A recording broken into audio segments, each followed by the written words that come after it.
Koulibaly Ibrahim, bonsoir.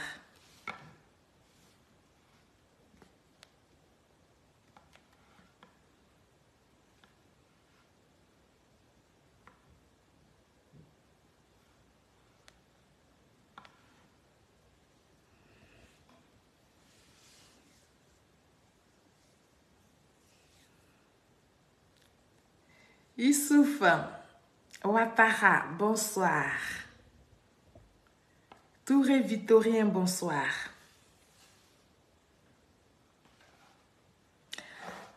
Bonsoir à tous.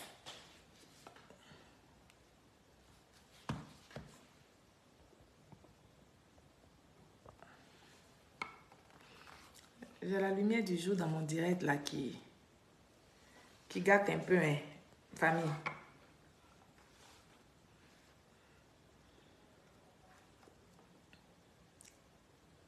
Sibri Lacoste, bonsoir. Kamagate Mamadou, bonsoir. Kofi Amadou, bonsoir. Djomiak, bonsoir. On va partager le direct, famille.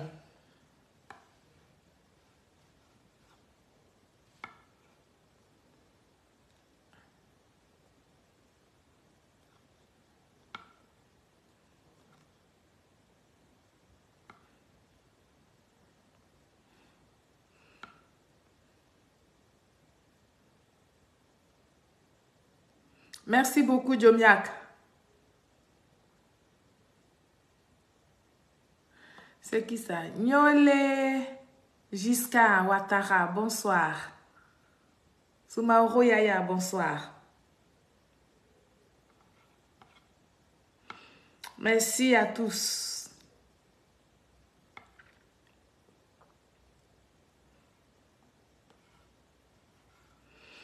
On va partager le direct. Et puis, on va continuer d'inviter nos amis. Comme ça, nous allons commencer. Sila va voir. Bonsoir. Bonsoir à vous tous. J'espère que vous allez bien. Vous passez un agréable week-end. N'est-ce pas? Vous sentez pas de l'ombre sur ma vidéo là? Moi, je sens un peu d'ombre à cause de la lumière du jour. Je ne sais pas s'il faut fermer mes volets. Mais est-ce que si je ferme les volets, ça ne va pas être noir aussi? Bon, on ne sait pas quoi faire.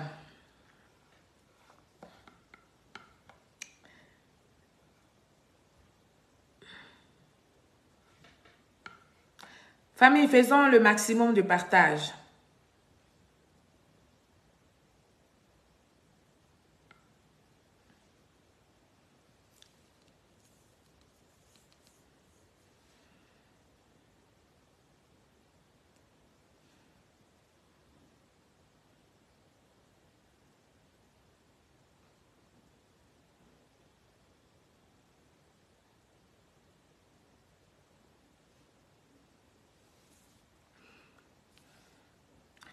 Je fais mes partages et puis je vous reviens. Hein.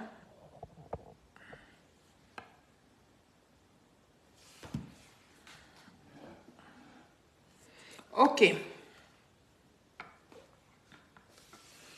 Ok.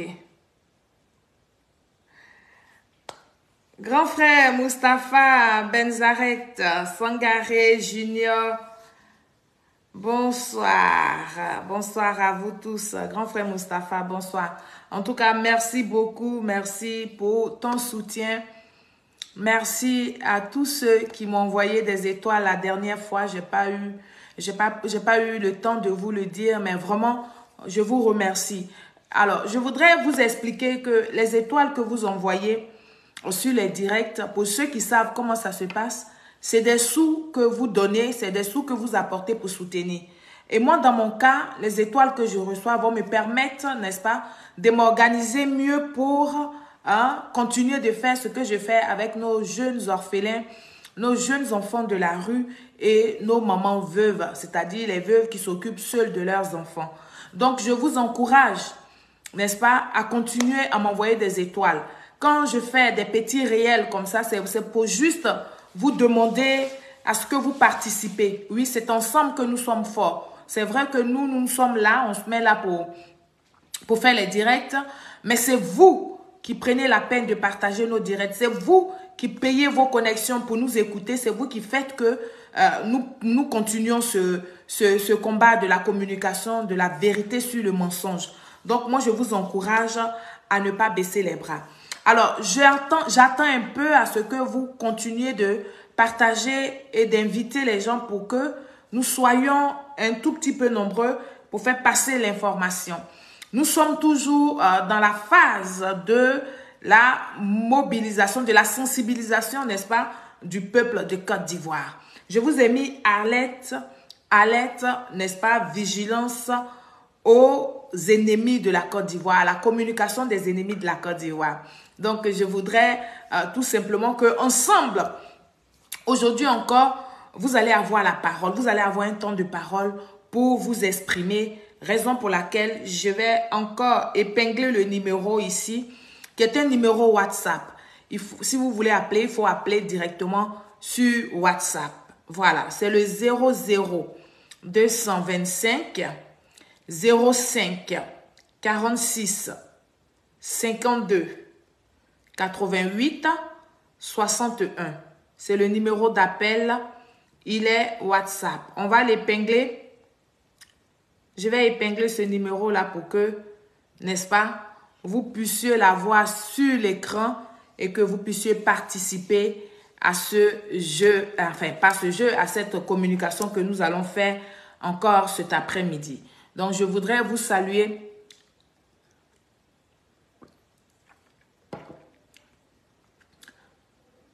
Nawa Siloué.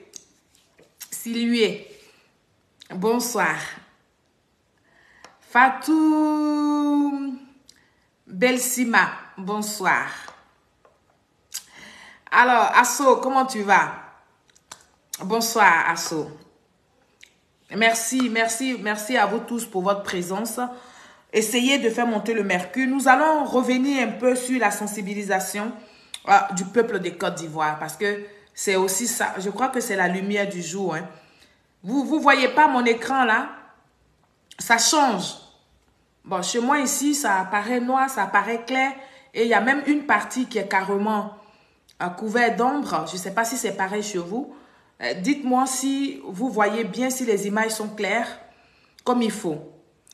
Kaba Mamadi, bonsoir. Paul, bonsoir.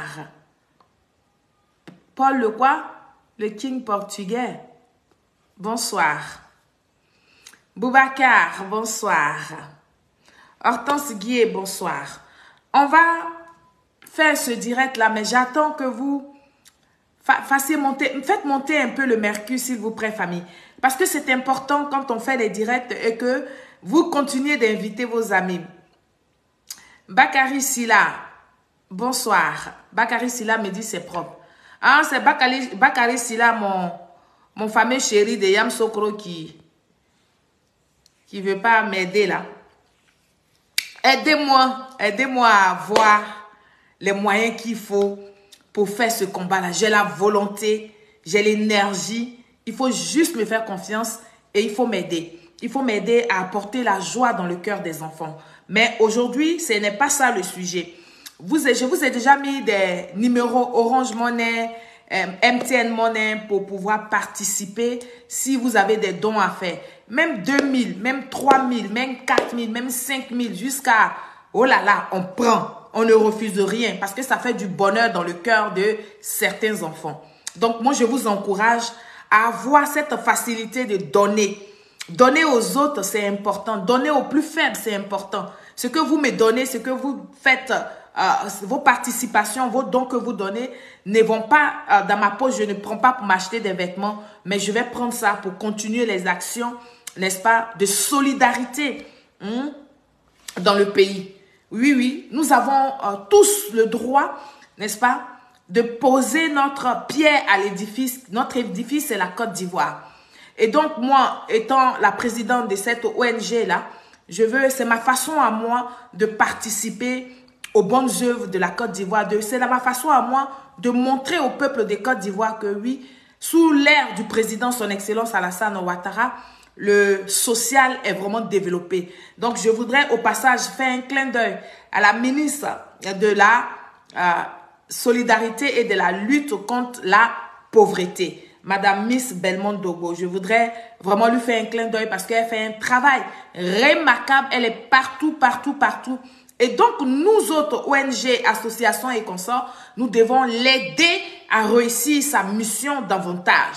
C'est dans ce sens-là que moi, je participe aussi en Côte d'Ivoire. Je vais dans les endroits les plus reculés. Je vais dans les villages, dans les campements pour pouvoir faire plaisir. Les jours à venir, nous sommes en train de nous préparer. Vous allez voir les images de tout ce que nous avons fait et tout ce que nous avons, nous continuons de faire d'ailleurs. C'est important.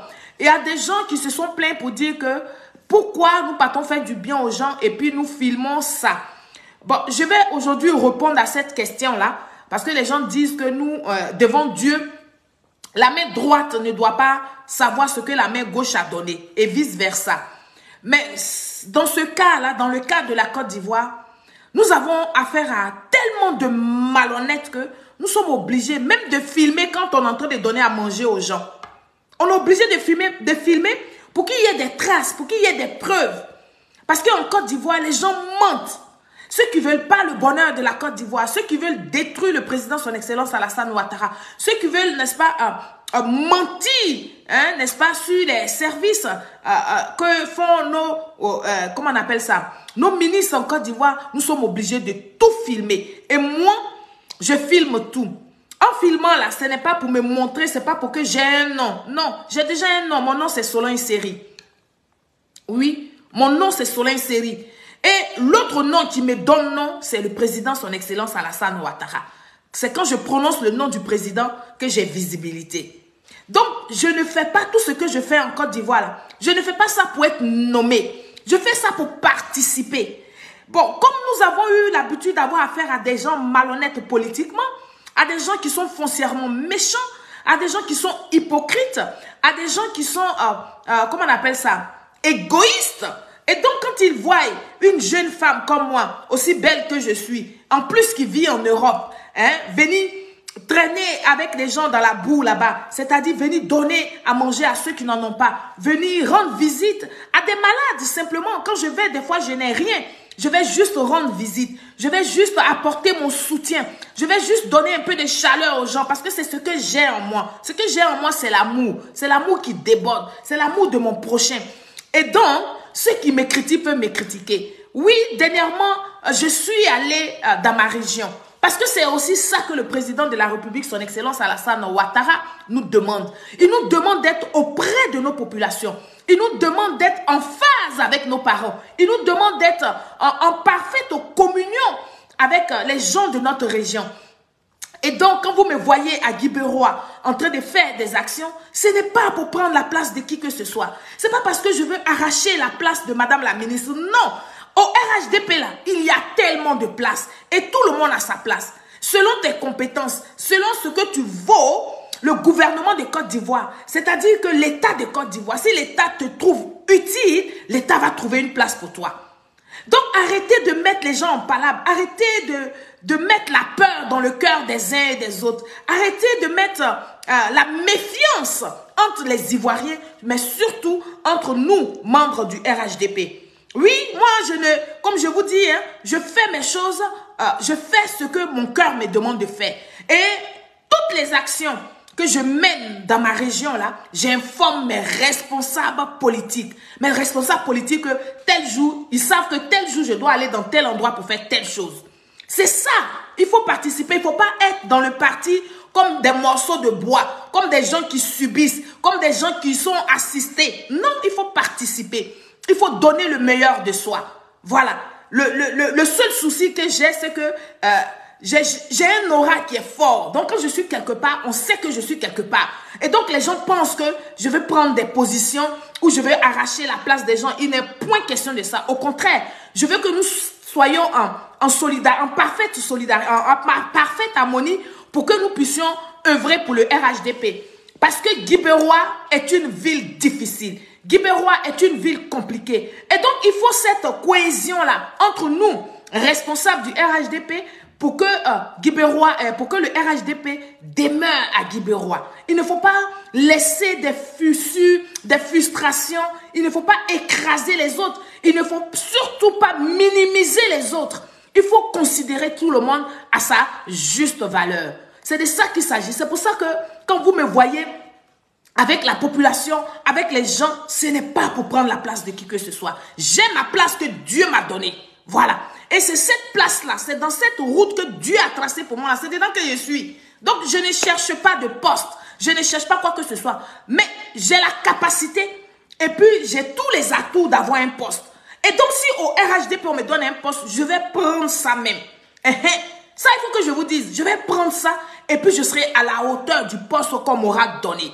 Mais pour l'heure, là, je veux aider. Je veux apporter mon savoir. Je veux donner de mon énergie. Je veux tout simplement aider le RHDP à plus s'implanter dans ma région. Parce que c'est le RHDP qui apporte le bonheur aux gens. Parce que c'est le RHDP qui démontre aujourd'hui que il est possible d'aider les autres, même s'ils ne sont pas de notre bord politique. C'est le RHDP qui est en train de nous démontrer ça. Et donc, arrêtez vos petites guerres là. Ça ne m'intéresse pas. Ce qui m'intéresse, ce qui me rend folle d'énergie, c'est promouvoir les actions du président, son excellence Alassane Ouattara, dans ma région. Oui. Et donc, comme dans ma région, j'ai trouvé des gens du RHDP sur place. J'ai trouvé des responsables dignes du RHDP sur place, dont Miss Belmont Dogo, monsieur l'honorable Kwadjo sur le terrain. J'ai trouvé monsieur Kafoba, j'ai trouvé monsieur Fofana, j'ai trouvé beaucoup de monde, n'est-ce pas, au RHDP à Guibérois. Et quand une fille de Guibérois, oui, quand une fille de Guibérois prend son bâton de pèlerin et vient au RHDP, il est de mon devoir de maintenir cette cohésion sociale-là. Il est de mon devoir de me fondre dans la masse. Oui, il n'est pas question de venir écraser qui que ce soit. Non, le président Alassane Ouattara ne nous a pas appris ça. Et ce n'est pas ce qu'il nous demande de faire dans nos régions. D'accord? Donc tu peux être grand, tu peux être vieux, mais à partir du moment où tu as trouvé des jeunes, des enfants qui ont soutenu, qui ont maintenu le RHDP à Guibérois et que tu viens prendre ta carte pour dire que tu es RHDP là, tu dois te fondre à cette masse-là. C'est de ça que je parle. Peuple de Côte d'Ivoire, avant d'entamer mon sujet véritable, ça c'est mon introduction. Mon introduction là, je veux éclairer la lanterne des populations de Guibérois. Parce que j'entends trop de choses. J'entends des gens qui stipulent. J'entends des gens qui critiquent dans le vide. Mais surtout, qui prêtent des intentions, des mauvaises intentions aux uns aux autres. Moi, je ne suis pas, je n'ai pas la langue de bois. Et puis, je ne suis pas une suiveuse moutonnière. Non, non, non, non, non. Je ne fais pas ça. Je suis dans la légalité. Parce que j'aime ce qui est légal et ce qui est, comment on appelle, réaliste. Et donc, je ne peux jamais faire à autrui ce que je n'aimerais pas qu'on me fasse. Je reprends. Je ne vais jamais, je dis jamais faire à autrui ce que je n'aime pas qu'on me fasse. Et même si j'avais posé des actes qui ont blessé, qui ont frustré, je suis capable de m'humilier, je suis capable de reconnaître mon tort et puis de demander pardon pour la cohésion du RHDP dans notre région à Guibérois. C'est de ça que je parle ici. C'est de ça que je vais parler en introduction.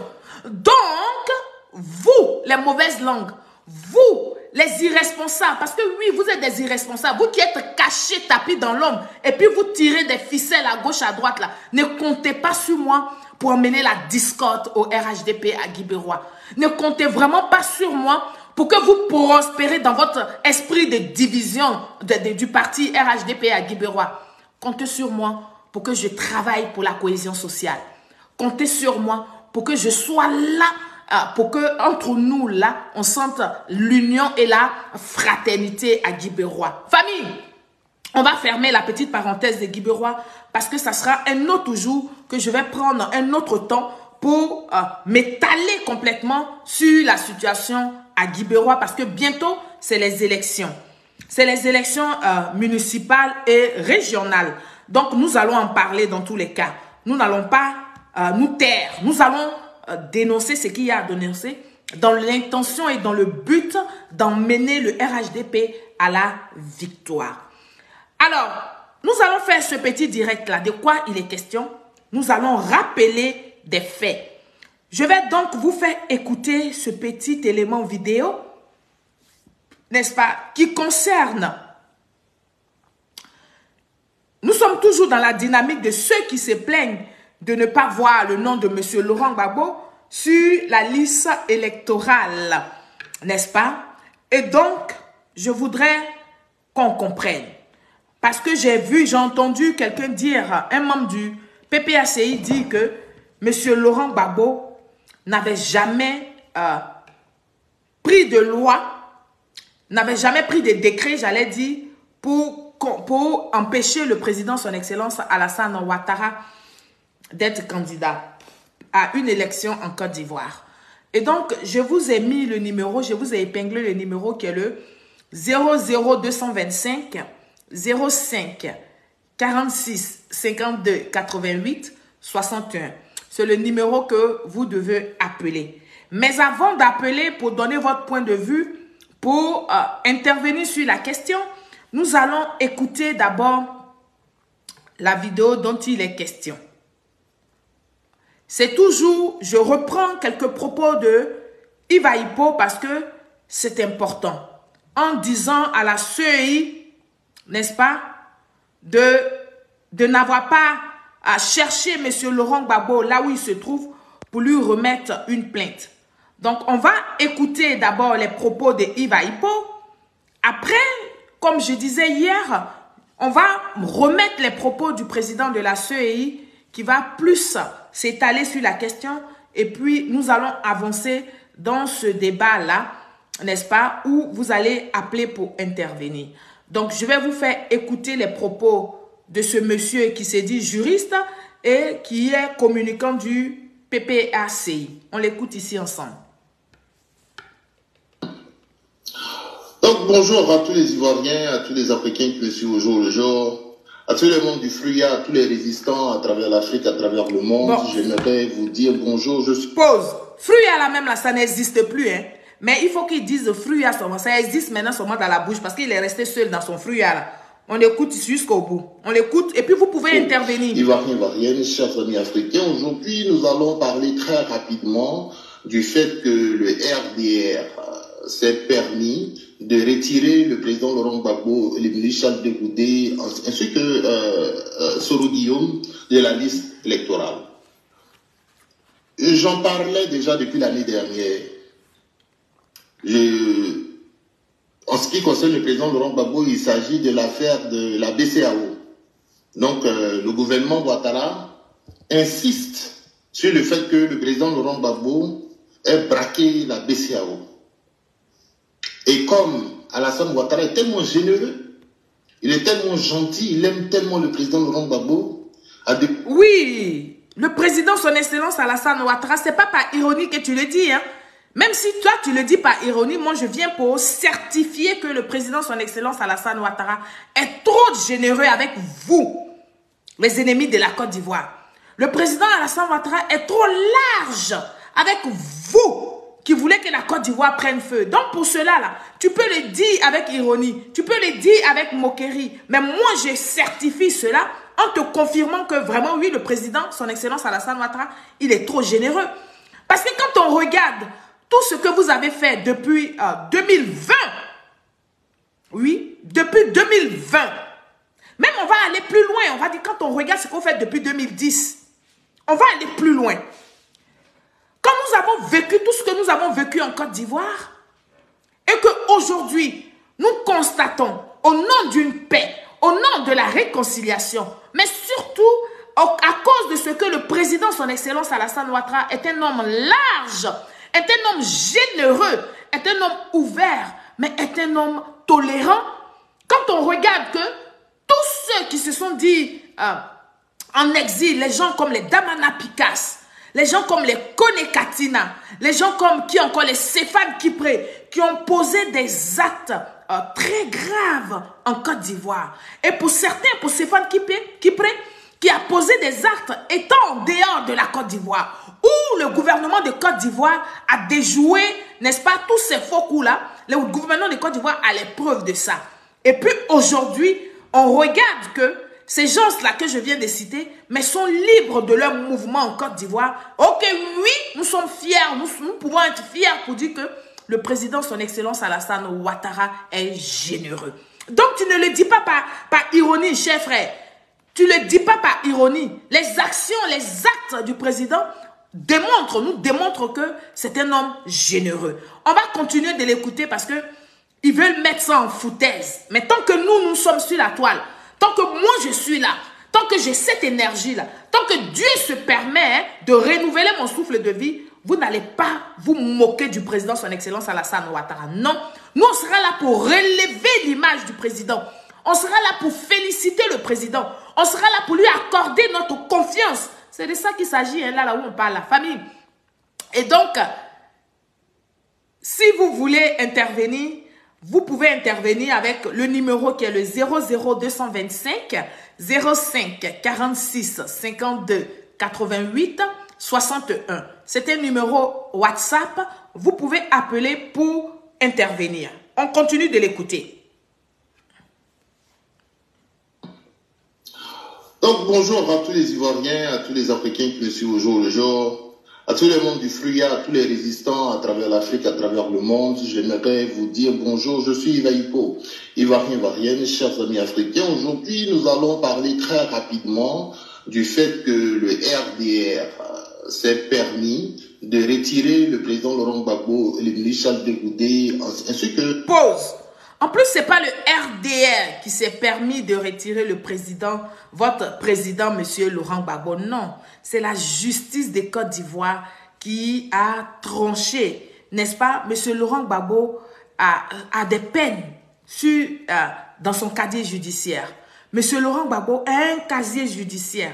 Il faut dire aux Ivoiriens pourquoi M. Laurent Gbagbo n'est pas sur la liste électorale. Il faut dire ça avec beaucoup d'orgueil. Il faut dire ça avec beaucoup d'honnêteté. Mais parce que c'est ce qui est. Vous ne pouvez pas transformer du jour au lendemain l'histoire de la Côte d'Ivoire. C'est pas possible. Et donc, le RDR, comme tu le dis là, n'a pas retiré le nom de... n'a pas vocation de retirer le nom de M. Laurent Gbagbo sur la liste électorale. Non. Le président, la CEI, a exécuté des ordres, oui, a exécuté, a mis en place, a fait parler la loi, j'allais dire. La CEI a fait parler la loi. Et donc, quand vous parlez à vos militants ou à vos sympathisants, mais si ça s'arrêtait seulement à vos militants, non, comme vous parlez sur Facebook et que Facebook est assez à tout le monde, donc je suppose que vous parlez aussi à une catégorie de jeunes Ivoiriens, ou bien il y a une catégorie d'Ivoiriens. Et donc, il est de mon devoir de rétablir l'ordre. Il est de mon devoir de rétablir la vérité. La vérité, c'est que ce n'est pas le RHDP qui a retiré M. Laurent Gbagbo sur la liste électorale. Il faut que ça, nous soyons clairs. Et pour cela, quand il va finir de parler, je vais aller chercher, n'est-ce pas, la vidéo du président de la CEI qui explique tout en long et en large pour que vous puissiez comprendre de quoi il est question. Parce que ces gens-là, ils ont cette manie de manipuler la communication parce qu'ils ont un seul objectif. Le seul objectif, c'est de fouetter l'orgueil des plus sensibles, des plus faibles, afin de les emmener à un soulèvement populaire. C'est ça leur objectif. Ne perdez pas de vue leur objectif. On continue de l'écouter. Soro Guillaume de la liste électorale. J'en parlais déjà depuis l'année dernière. En ce qui concerne le président Laurent Gbagbo, il s'agit de l'affaire de la BCAO. Donc, le gouvernement Ouattara insiste sur le fait que le président Laurent Gbagbo ait braqué la BCAO. Et comme Alassane Ouattara est tellement généreux, il est tellement gentil, il aime tellement le président Laurent Gbagbo. Oui, il aime. À défaut de lui accorder une amnistie, il a préféré lui accorder une grâce. Cependant, à cause de la grâce, comme expliquait Koulibaly Kubi. Pause. Et voici des gens Voici des gens qui ont dit que le président de la République, son Excellence Alassane Ouattara, n'est pas le président de la Côte d'Ivoire. Et que jamais ils vont se soumettre au président de la République. Vous vous souvenez que nous avons vu toutes sortes de discours sur le président. Ils ont même fait croire à leurs militants et leurs sympathisants et à certains Ivoiriens que dès que M. Laurent Gbagbo rentrait en Côte d'Ivoire, on venait pour enlever le président de la République, son Excellence Alassane Ouattara, et les gens allaient installer M. Laurent Gbagbo. Vous avez vu ici la vidéo d'une certaine Kobli qui a menti, qui dit qu'elle est une servante de Dieu. Elle est une prophétesse ou quoi. Et les gens du PPACI la suivaient ses directs de soi-disant prophétie. Elle a menti jusqu'à la dernière minute. Mais comme c'est des gens qui n'ont pas honte, comme c'est des gens qui sont en conflit avec la honte, oui, ce sont des gens qui sont en conflit avec la honte, ils existent encore sur les réseaux sociaux, mais j'aurais eu honte à votre place. Parce que vous avez dit trop de choses qui ne se sont pas réalisées. Vous avez fait trop de prophéties qui ne se sont pas réalisées à ce jour. Et donc, vous nous avez dit que le président de la République, que nous, les Ivoiriens, nous sommes allés voter là. Vous ne le reconnaissez pas.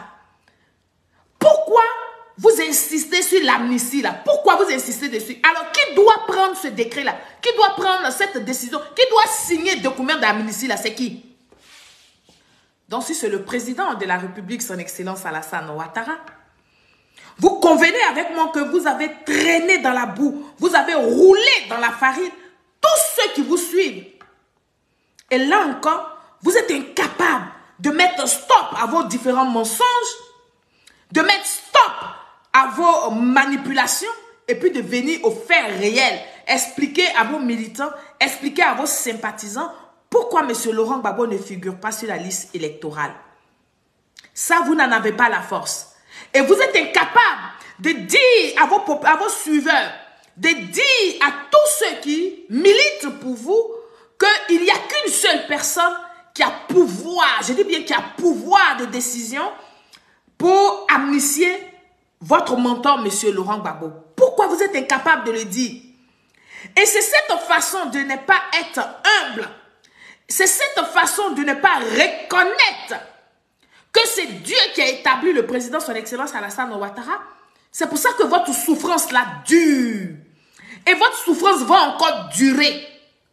Quand vous allez reconnaître, surtout vous qui venez faire les vidéos au nom du PPACI ou bien au nom de M. Laurent Gbagbo, quand vous allez vous rendre compte que la seule personne qui peut décider que M. Laurent Gbagbo soit amnistié, s'appelle son Excellence Alassane Ouattara. Quand vous allez prononcer avec respect dans votre bouche et dans votre cœur, avec amour, le mot président de la République, en ce moment-là, Dieu va faire en sorte que vous puissiez obtenir ce que vous voulez. C'est tellement simple à comprendre. Donc moi, le travail que vous devriez faire là, c'est ce que moi je fais à votre place. Je sensibilise vos militants. Je dis la vérité à vos militants. Pour que vos militants comprennent que vous savez, depuis le premier jour, vous les avez trompés. Vous êtes allés dans le mensonge, de mensonge en mensonge. Donc, vous reconnaissez que il n'y a qu'une seule personne qui peut décider. Ce n'est plus vos gens que vous avez virtuels dans votre esprit pour dire que ce sont eux qui mettent la pression sur le président de la République là. Ce ne sont plus eux qui vont venir amnistier M. Laurent Gbagbo. Et donc, c'est le président Alassane Ouattara qui doit l'amnistier. Vous êtes incohérents. Vous êtes incongrus. Vous êtes des personnages mauvais. Vous ne méritez même pas d'être sur la scène politique en Côte d'Ivoire. Parce que vous êtes des roublards. Oui, vous voulez maintenir cette comment on appelle, cette minorité d'Ivoiriens là en captivité pour votre bonheur. Et comme ça, vous allez vous sentir soutenu par des Ivoiriens tout simplement.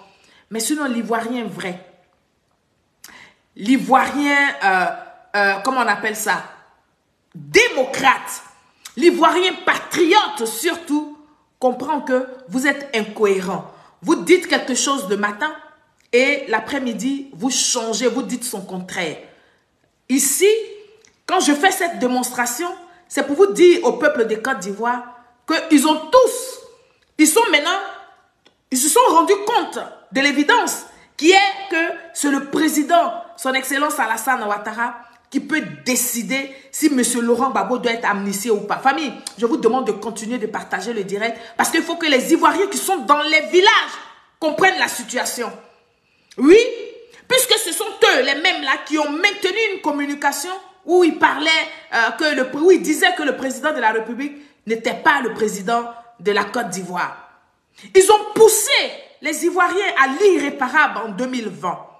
Et ils ont continué, ils ont maintenu cette communication mensongère sur les réseaux sociaux pour pouvoir tout simplement maintenir et galvaniser ceux qui les suivent. Faire croire aux gens qu'eux, ils pouvaient déloger le président de la République, son excellence Alassane Ouattara, pour installer M. Laurent Gbagbo, qui de surcroît a déjà gouverné la Côte d'Ivoire. Chers Ivoiriens, je vous laisse le micro. Vous pouvez appeler donc au 00225 05 46 52 88 61. C'est le numéro WhatsApp. Vous pouvez appeler pour intervenir. On va continuer d'écouter les inepties de M. Yves Aïpo. La grâce n'efface pas l'infraction, n'efface pas le crime. Donc le président Laurent Gbagbo, à l'heure où je vous parle, est toujours tenu coupable, retenu. Pause. Oh, donc, vous savez que la grâce n'efface pas les crimes qui sont reprochés à un individu. Vous savez très bien. Et donc, vous vous rendez compte maintenant que c'est l'amnistie qu'il faut. Mais amnistie, là, il y a des démarches à faire. C'est pas vous comme ça, là, qui allez parler au président de la République n'importe comment. Et encore, vous le faites très mal. Si c'était une demande, si c'était une exhortation, mais vous le faites mal. Vous faites tellement mal à votre demande que nous, citoyens lambda même, nous nous sentons mal dans nos corps pour que le président accepte ce que vous dites là.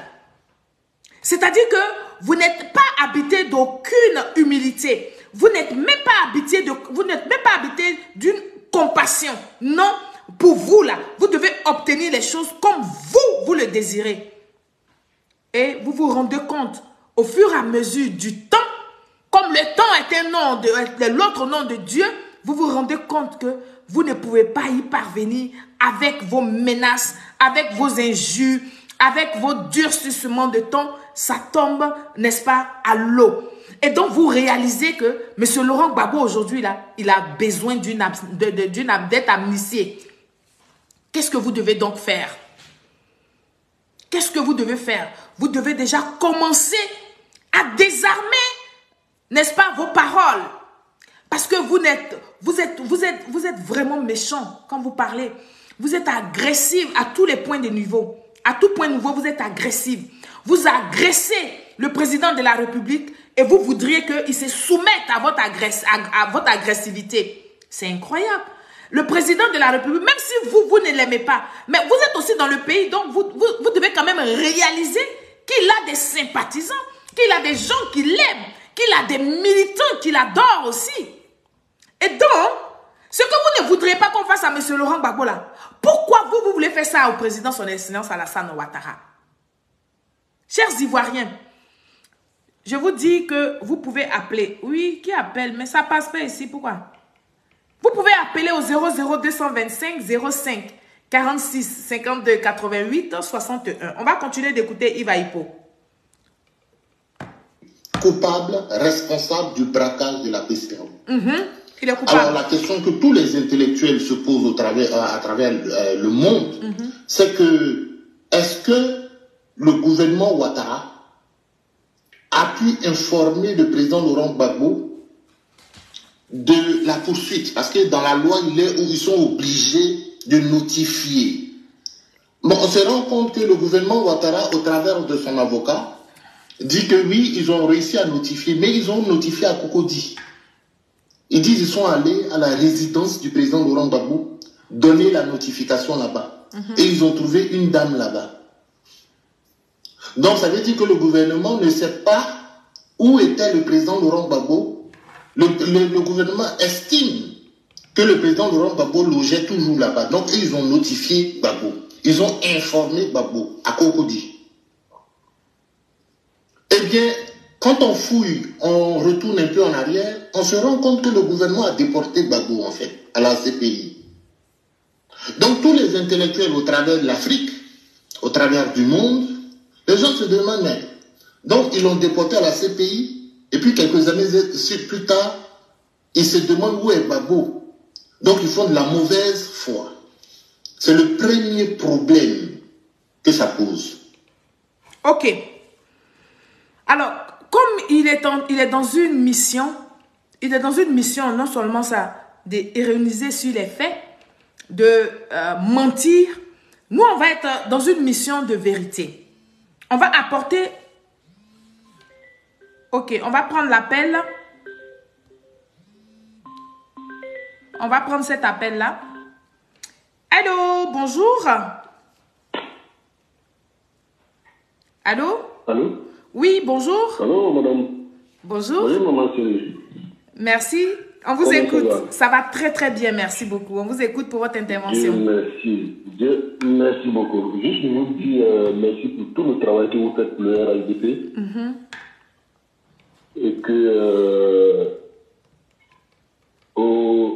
j'en profite en même temps par rapport à votre vidéo pour dire merci au président de la République parce que nous on est à San Pedro. Comme je l'ai dit, je ne sais pas si vous vous rappelez, moi c'est Carabobo depuis San Pedro. D'accord. Nous, on est à San Pedro ici. Aujourd'hui, nous tous, on est convaincus d'une chose, c'est que tout ce que les gens rencontrent, on voit un peu les manipulations. Ouais. Mais au-delà de ça, nous, la jeunesse pratiquement de toute Côte d'Ivoire, de San Pedro, précisément San Pedro, nous, on attend ce qu'il fait.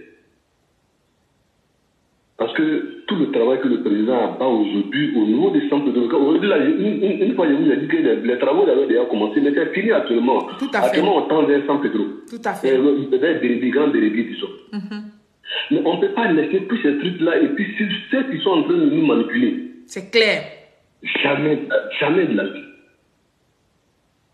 Je vous avais dit une fois que les chantiers à San Pedro étaient avancés, mais c'est fini à San Pedro. C'est fini, ouais. Aujourd'hui, là, on tend vers Bérébi. Vers Grand Bérébi. On est à quelques kilomètres de Bérébi. Mais attends, cette jeunesse ne peut pas regarder ça aujourd'hui. Et puis, sur les gens qui sont restés tout le temps en train de nous mentir. Donc, rassurez-vous. Encore merci pour tout le travail que vous battez. Et nous, on vous suit tous les jours que Dieu fait. C'est vrai. On les partage. Tous les jours que Dieu fait, soyez rassurés. Et que nous, on est prêts. Nous, la jeunesse, on est prêts pour le président Alassane Ouattara. Merci beaucoup. Voilà. Parce que tout ce qu'ils disent là, on fait. C'est des manipulations, en fait.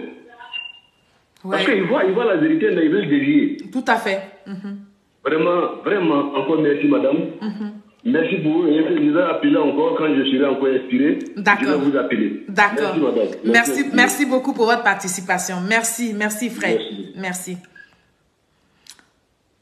Alors, comme il a dit que monsieur le juge est allé chez monsieur Laurent Gbagbo, pendant que monsieur Laurent Gbagbo n'était pas là, il était à la CPI, ils sont allés donner une convocation à la servante ou à la personne qu'ils ont trouvée, à une dame qu'ils auraient trouvée au domicile de monsieur Laurent Gbagbo. Voyez-vous, nous sommes obligés de répéter des fois, on va prendre des petites séquences dans les vidéos que nous faisons pour marteler cela, pour que vous compreniez, vous, le peuple ivoirien, que pour donner une convocation à quelqu'un là, on n'est pas obligé de donner la convocation main à main à l'individu. Si vous trouvez la personne, c'est tant mieux. Mais si vous connaissez le domicile de la personne, vous pouvez aller là-bas. Si vous connaissez le cabinet de son avocat, vous pouvez aller là-bas.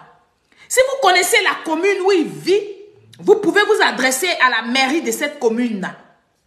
Mais voici des gens qui disent qu'ils sont juristes, qui sont intellectuels sur les réseaux sociaux, mais qui ne savent pas le b.a.-ba. C'est pour ça que je reviens dessus. À ce propos-là, nous allons écouter ici le président de la CEI. Il va nous donner les différents lieux, n'est-ce pas? Les différents modes de signifier une convocation à un individu. On va écouter ici. Que dit l'article 560? L'article 560 dit ceci. Si le jugement est rendu par défaut ou par itératif défaut, le délai d'appel court à compter de sa signification, quel qu'en soit le mode. Je dis bien, quel qu'en soit le mode. L'avocat dit que la seule signification qui vaille, c'est celle qui est faite à personne de Gbagbo, à la personne de Gbagbo. Or, on distingue plusieurs modes de signification. Le premier. Pause. On distingue plusieurs modes de signification. C'est-à-dire, on distingue plusieurs modes de donner une convocation à quelqu'un. Je vais reprendre la partie là, vous allez écouter encore. Écoutez. Or, on distingue plusieurs modes de signification. Le premier, c'est la personne elle-même. Très bien. Le deuxième mode, c'est à domicile élu, c'est-à-dire chez son avocat. Très bien. Puisque généralement... Pause. Peuple de Côte d'Ivoire. Ne dites pas que vous allez faire des bêtises et puis si vous n'êtes pas chez vous, on ne peut pas donner la convocation. À partir du moment où on sait où vous habitez là, suivez bien. Parce que c'est important que vous sachiez le minimum. C'est important. C'est pour ça qu'on va revenir sur certaines choses quand on a le temps. Si on a le temps, quand le temps nous permet, on va venir vous éclairer sur des choses. C'est important. Avant là, il n'y avait pas possibilité de nous éclairer. Donc, tout ce que ces gens-là venaient nous dire comme ça, nous prenaient dans les quartiers et nous disaient, on croyait ça comme parole d'évangile, on croyait à ça comme parole d'évangile. Mais aujourd'hui, il y a beaucoup de moyens de s'informer. Il y a beaucoup de moyens de connaître la vérité sur un fait qui s'est passé. Et donc, ne vous laissez pas manipuler, c'est-à-dire que ne vous laissez pas abuser. C'est de l'abus. Moi, j'ai dit ça. Ne vous laissez pas abuser. On va écouter ici les propos du président de la CEI. Je reviens totalement en arrière pour ceux qui viennent d'arriver, pour que nous soyons au même niveau d'information. Mais je vous dis en même temps que vous pouvez appeler pour intervenir au 00225 05 46 52 88 61. C'est un numéro WhatsApp. Appelez pour interréagir à la vidéo. C'est important. Et posez les questions où vous n'avez pas compris. Ou par itératif défaut, le délai d'appel court à compter de sa signification, quel qu'en soit le mode. Je dis bien, quel qu'en soit le mode. L'avocat dit que la seule signification qui vaille, c'est celle qui est faite à personne de Gbagbo, à la personne de Gbagbo. Or, on distingue plusieurs modes de signification.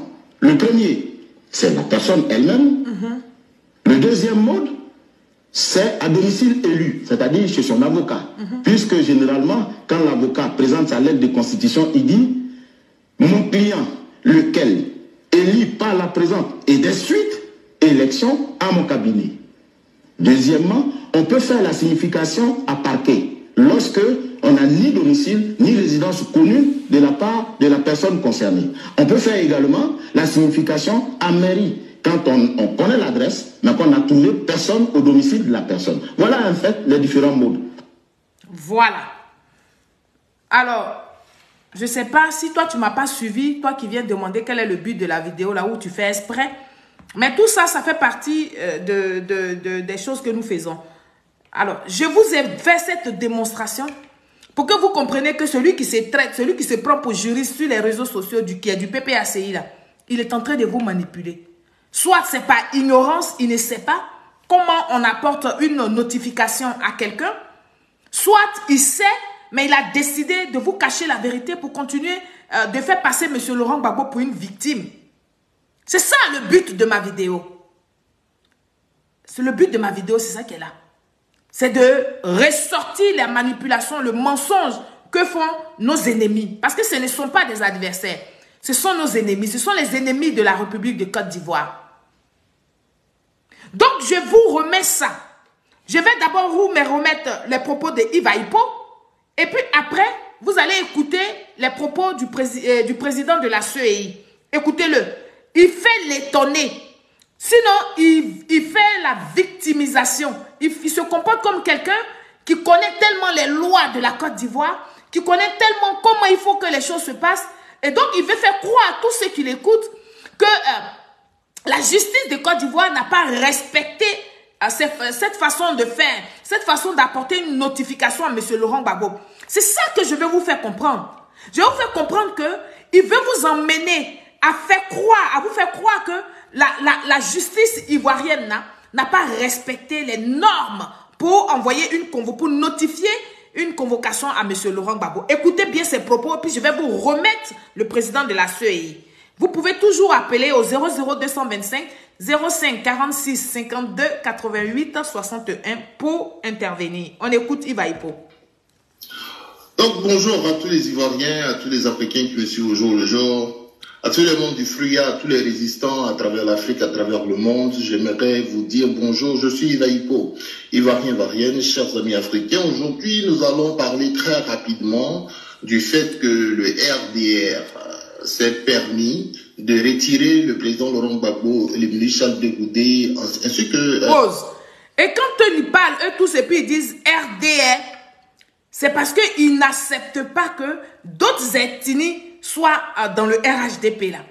Ils savent qu'aujourd'hui, le RHDP engorge plusieurs ethnies, plusieurs enfants de la Côte d'Ivoire. Mais pour montrer, pour continuer de faire croire aux gens, pour dire aux gens que le RDR, quand il dit RDR, c'est pour dire que ce sont les gens du Nord, ce sont les étrangers. Oui, c'est ça leur langage, c'est ça leur pensée. Ils ont du mal, simplement dit RHDP là, ils ont du mal.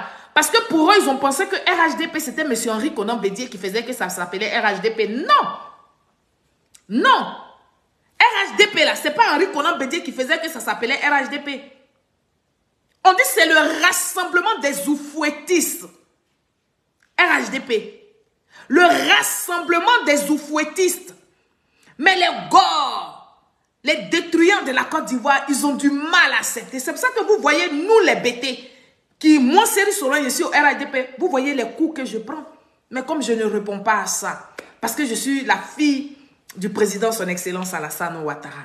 Vous voyez comment les gens m'insultent, comment les gens me traînent dans la boue, des gens même qui ont du mal à manger les 3 repas par jour. Mais je ne réponds pas dans ça, je ne tombe pas dans ça. Je reste focus sur mon objectif. Mon objectif ici, là, c'est de défendre le RHDP. C'est de mettre à nu le mensonge de ceux qui veulent détruire la Côte d'Ivoire. C'est de ça qu'il est question.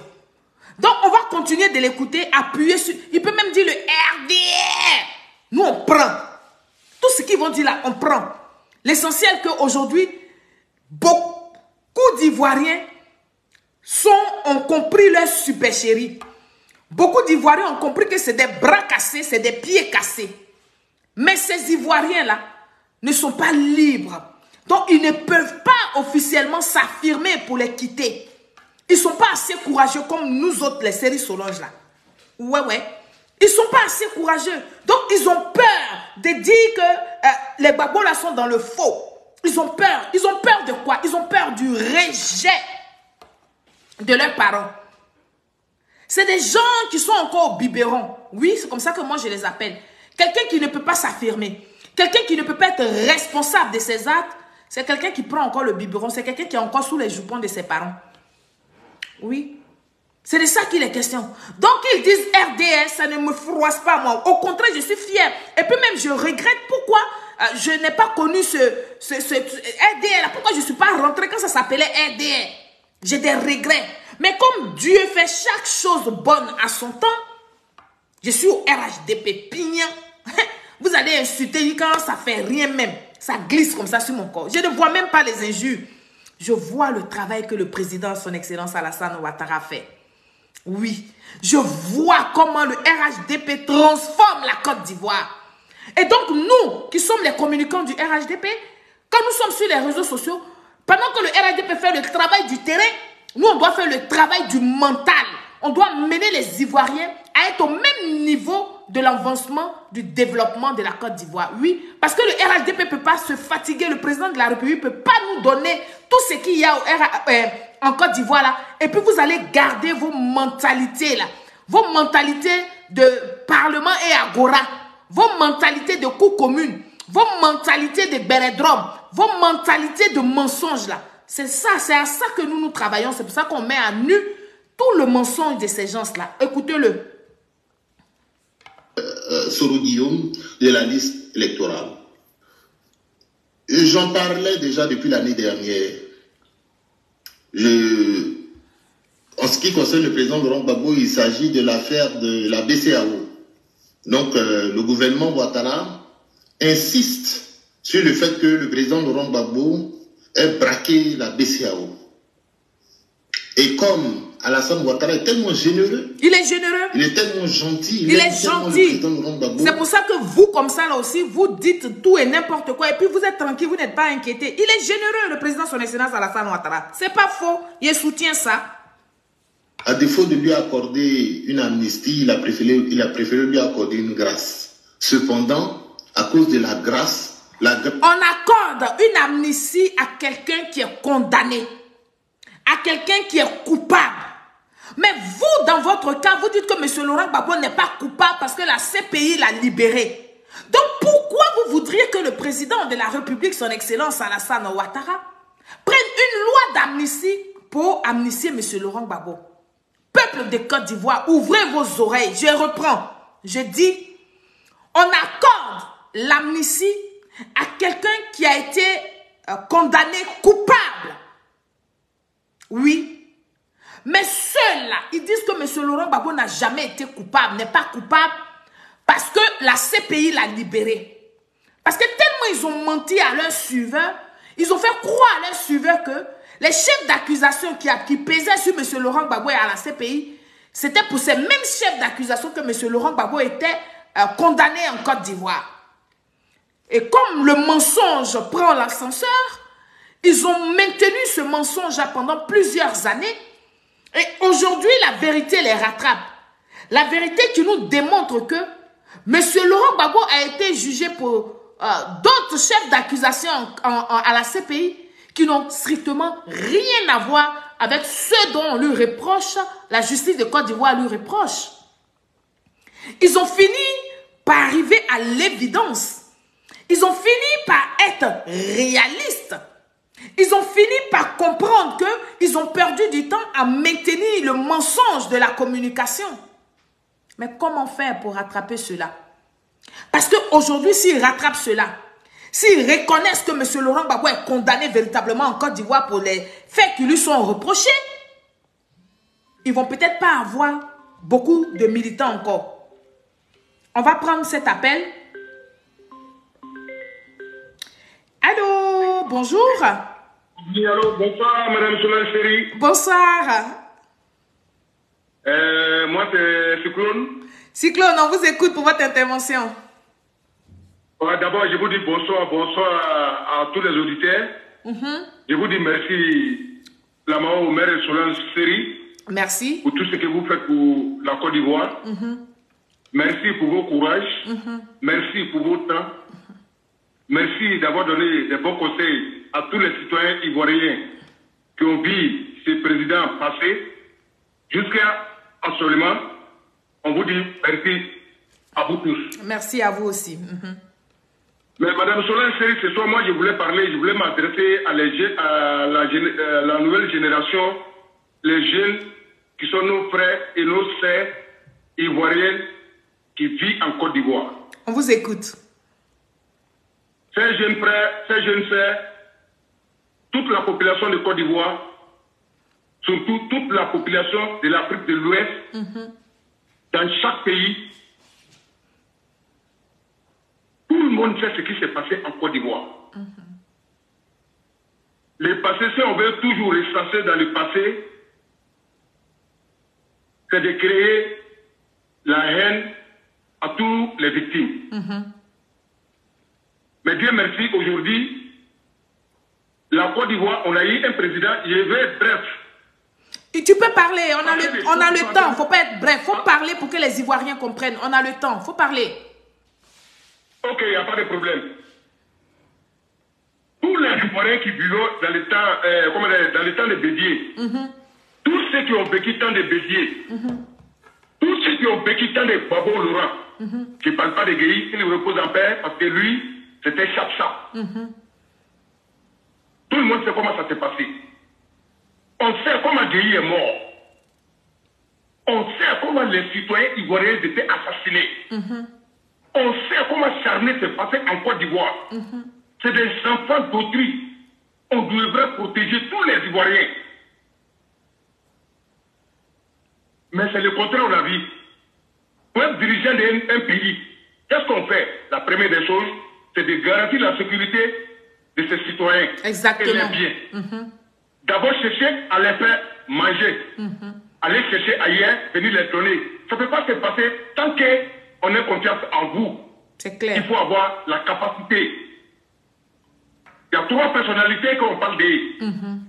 Henri Konan Bédié, Babo Laurent et son excellence M. Alassane Ouattara qui est notre père à tous. Le champion.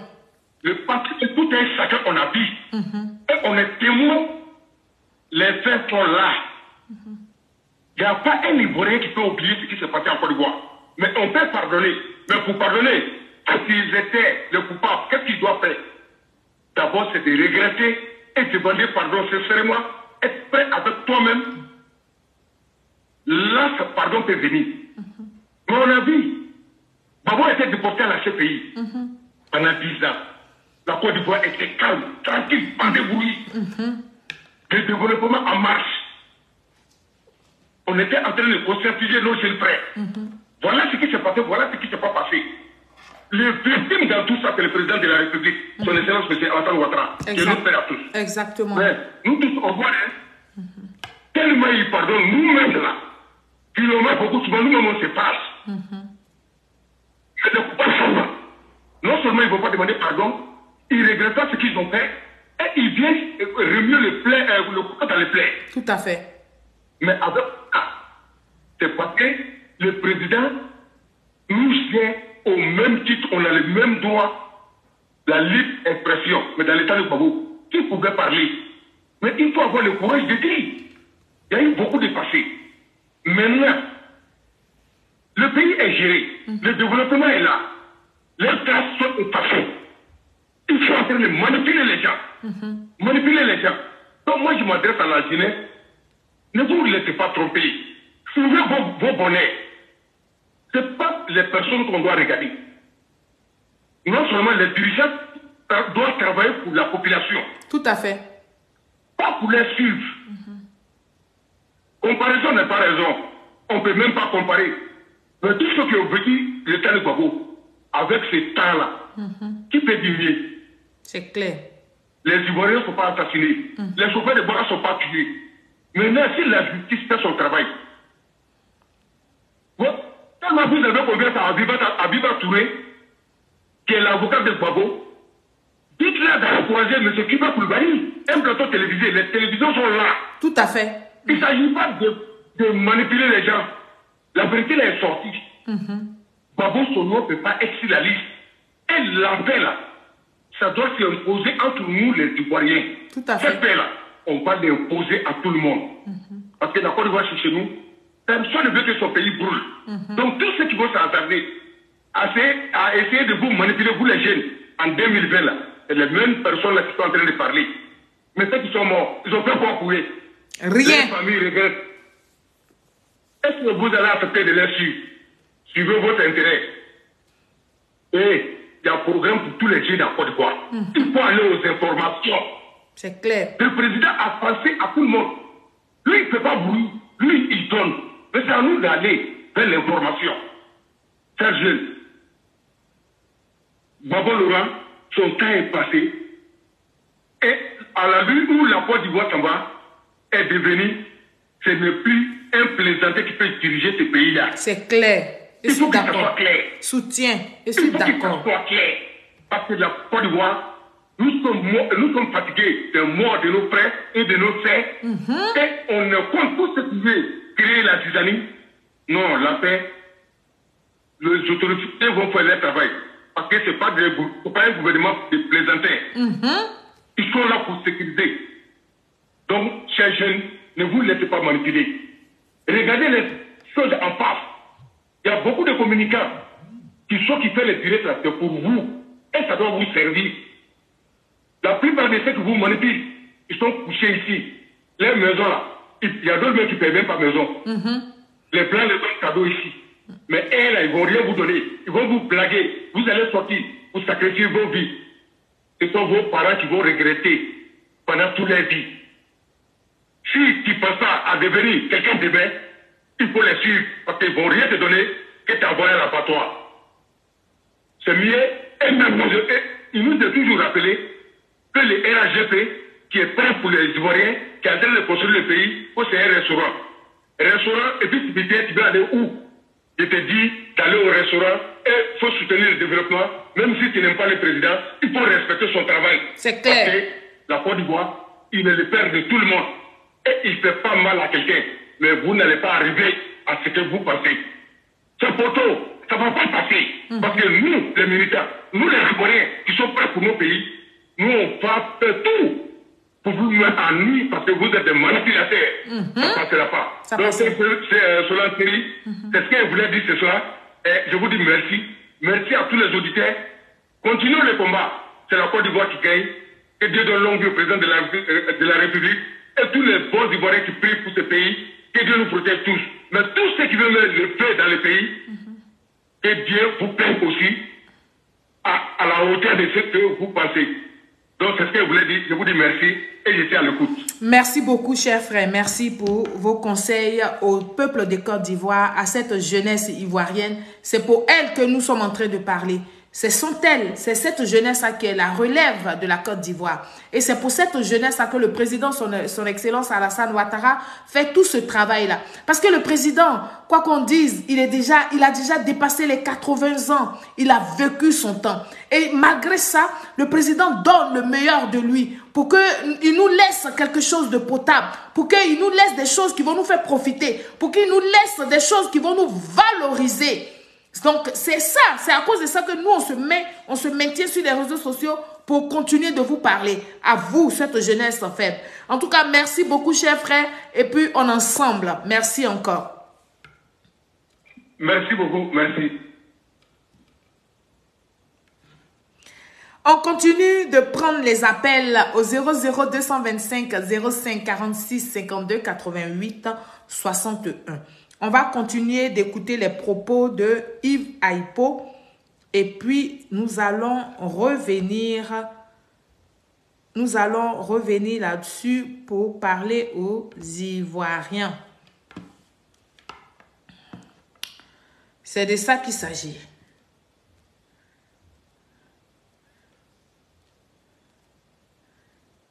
Peuple de Côte d'Ivoire, c'est à cause de vous qu'on fait tout ce sacrifice-là.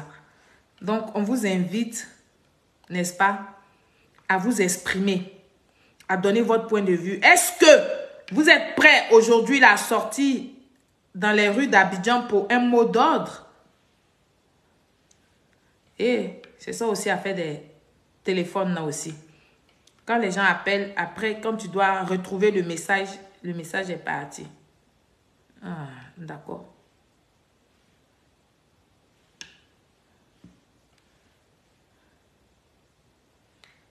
Adama. On peut faire ça. Qui est? On dit une erreur, c'est produit, veuillez réessayer. Et qui est rentré dans mon téléphone ici? Ah, ok. Ça revient tout doucement, tout doucement. On peut faire ça. Ah, pendant ce temps que ça revient, je vais prendre un appel.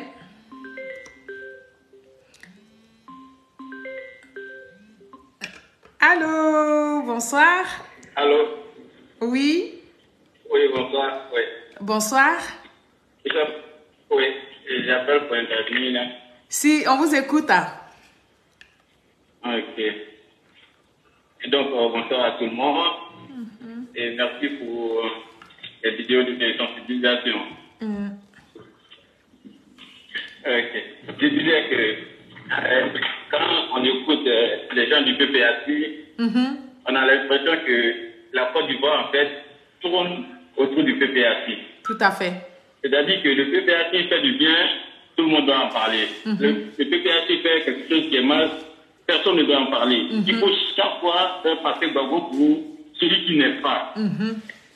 Parce que quand on nous dit que Gbagbo c'est un homme un démocrate, un homme qui aime le APN du Python, souvent ça fait rigoler parce que à chaque fois que Gbagbo a discuté, c'est parce qu'il avait le dos au mur. Tout à fait. À chaque fois, parce que même quand on regarde l'histoire de la rébellion, Gbagbo, il savait très bien en avance qu'il y a des gens qui étaient mécontents. Et le fait, c'est que celui qui a accueilli les rebelles au Burkina a lui-même personnellement averti Gbagbo le roi. Il n'y a pas plus meilleure opportunité pour arrêter une crise d'avant. Donc, à partir de là, si après, maintenant les gens sont acculés que tu vas pour parler, mais ne dis pas que c'est parce que j'aime le APN du Python. Non, c'est pas ça. Le APN du Python, c'est bien avant. C'est bien avant. C'est quand on n'a pas le dos au mur. Mais oui, parce que, comme on dit qui prépare la guerre, ou qui prépare la paix, prépare la guerre. Je ne sais pas comment on dit, mais le bon dirigeant, c'est celui-là. C'est celui-là. Mais il y a des dirigeants qui ne sont même pas en capacité de protéger leur pays. Mais qu'est-ce qu'ils font? Ils ont l'intelligence de renforcer la paix, de faire tout pour qu'il y ait la paix. C'est ça. La dernière fois, j'ai regardé un reportage sur la Mauritanie, qui est en train de maîtriser la lutte contre le terrorisme. Mais le président ou les dirigeants de là-bas, ils ont dit quoi? Ils disent qu'on a tout fait pour rencontrer les parents des jeunes qui sont dans les groupes djihadistes. On a tout fait pour avoir le nom de chacun, pour aller parler avec eux, pour voir ce qui les poussait à aller là. Et aujourd'hui, la Mauritanie s'en sort bien. Parce que si en amont, tu vois le danger et tu essaies de le casser depuis le départ, parce qu'à un moment donné, la force ne peut pas tout résoudre non plus. Mais aussi, il faut dire qu'un président de la République est là, il a prêté serment pour protéger son territoire. Il a tous les moyens. Donc, il ne peut pas te dire que non, mais on m'a agressé. Mais tu voulais que qui vienne te défendre? Pour prêter serment, tu es le seul à prêter serment. C'est ça. Et donc, quand je résume, je veux dire que le PPAC, en fait, veut nous faire passer Gbagbo pour celui qui n'est. Chaque fois, oui, c'est Gbagbo qui a permis ça, c'est Gbagbo qui. Gbagbo a fait tout le monde. Mais à partir de là, il a fait tout le monde. Mais quand on dit maintenant, bon, il a fait tout le monde, et puis le résultat, ça a donné quoi? Ouais. Parce que c'est sous le régime de Gbagbo Laurent qu'on a connu nos pires régressions. On a été dans le PPPE, on n'a pas eu de sécurité, on a oui, les pires choses. Les pires choses, parce qu'en ce moment-là, ça a interdit quoi alors de rester là, un pays divisé pendant 10 ans, et toi, tu es président. Toi, tu te dis que tu es président. Mais même Paul Biya qui ne fait rien, mais il fait tout pour ceux qui veulent diviser son pays, il fait tout pour ne pas accepter. Tout à fait. Il ne pas farouchement là-bas. Mais il m'a même qui ne fait rien. Mais Gbagbo, lui, il ne fait rien. Le pays est divisé, et puis il est là, et puis pour dire qu'après, ouais, mais si je n'ai rien fait, c'est la rébellion. Mais la rébellion, ils sont partis de quelque chose, hein. Ils sont partis de quelque chose, parce que Gbagbo n'a pas été le seul à gouverner la Côte d'Ivoire. Mais pourquoi c'est tout Gbagbo que l'ivoirité que Dieu a créée a été mise en pratique et de manière vraiment dangereuse? Parce qu'un président de la République qui s'assoit, qui dit aux journalistes, oui, mais si les forces de l'ordre et certains musulmans, les gens du Nord, c'est parce que pendant un contrôle, on voit bien que leur nom ressemble à ceux du Burkina, de la Guinée. Mais à quel moment le policier, quand il voit la carte d'identité d'un Ivoirien, et il se dit, ah, comme le nom, mais la carte d'identité, à moins que le policier prouve que la carte d'identité est fausse. Sinon, mais il ne peut pas dire à partir du nom que je ne comprends pas. Souvent, quand je m'assois, je dis, mais est-ce qu'on a vécu la même histoire? Bon, quand tu écoutes les chaînes camerounaises et les autres, tu peux dire que, ouais, ils ne savent pas. Ils n'ont pas vécu sous le régime Gbagbo. Donc, ils peuvent encore dire du n'importe quoi. Mais on a vu comment les gens étaient. C'est terrible. Et puis, je vois la dernière fois le fils de Gbagbo qui dit, et je ne sais pas si vous avez vu la vidéo là. Si. Oh là, c'est triste. Et quand j'imagine que celui-là est professeur d'université. Et lui, oh là, c'est terrible ce qu'il a dit là. On va même en parler demain. Ça sera le sujet demain soir. On va en discuter. Franchement, ça, et des propos comme ça, dans certains pays, ça casse le politicien. Mais en Côte d'Ivoire, ils vont venir le défendre. Ils vont venir dire et ils tournent et ils disent comme ça, ouais, mais votre troisième village, vous avez des papiers et puis vous partez en France. Donc lui, il est député. il est député, il veut être maire. Et donc, lui, dans sa tête, un gens de l'Ouest doit venir vivre en Côte d'Ivoire et puis partir en France.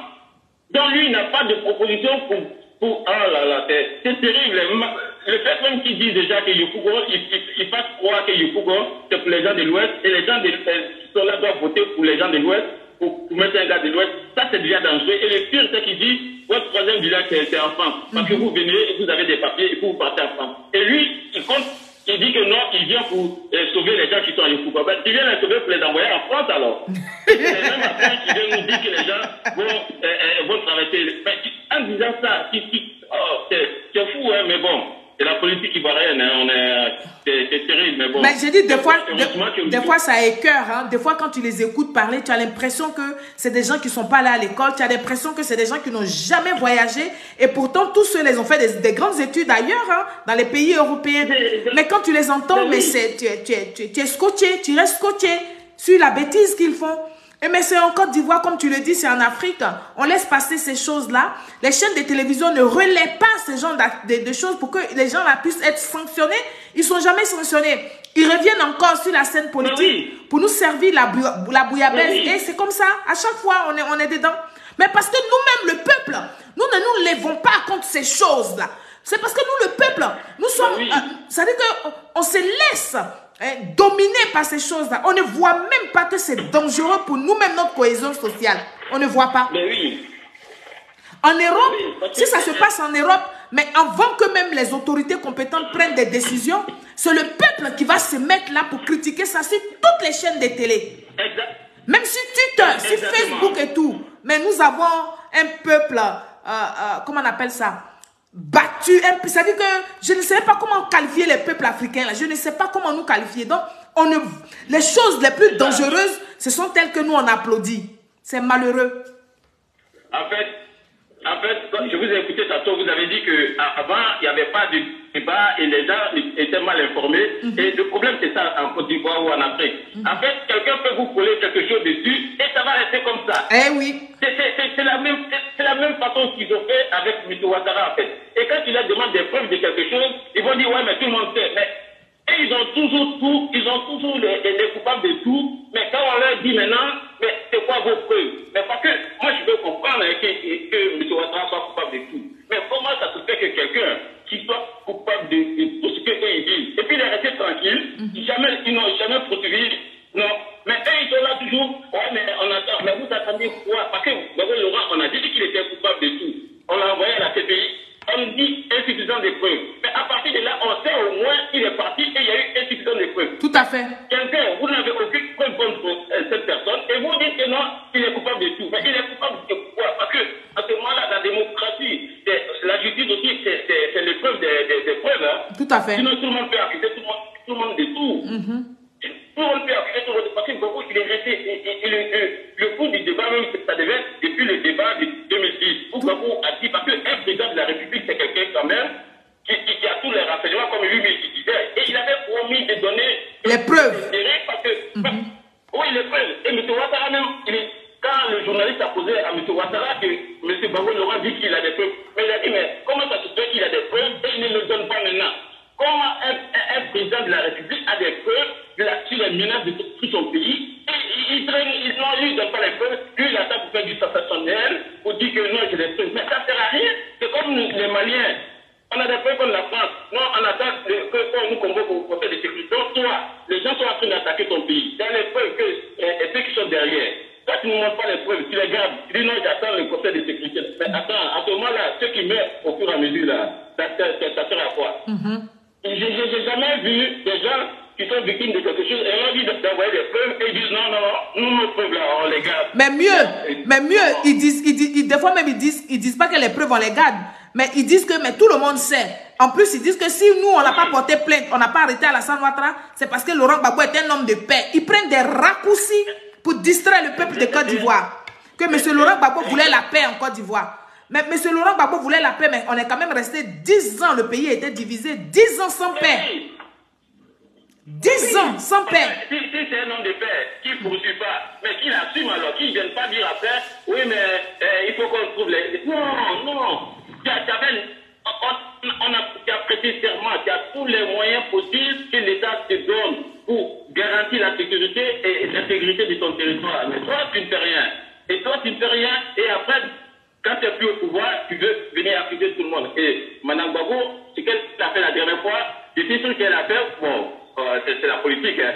Je suis sûr qu'elle a fait pour faire mal à Gbagbo parce qu'elle sait, et tout le monde, en tant qu'intellectuel, elle sait très bien qu'ils ne pas dit, même s'ils disent que non, ils n'ont pas donné d'ordre ou quoi, mais le seul fait n'avoir pas garanti la sécurité des Ivoiriens, c'est très grave. Et elle a dit, même le fait qu'on a échoué sur la cohésion sociale, c'est quelque part notre faute. Parce que ça, tout à l'heure, votre producteur, il disait que M. Ouattara accepte des trucs et même ses partisans et certains Ivoiriens se disent, mais pourquoi il fait ça? Mais parce qu'il sait bien qu'il doit jouer un rôle. On peut tout essayer, la violence ne résout pas tout.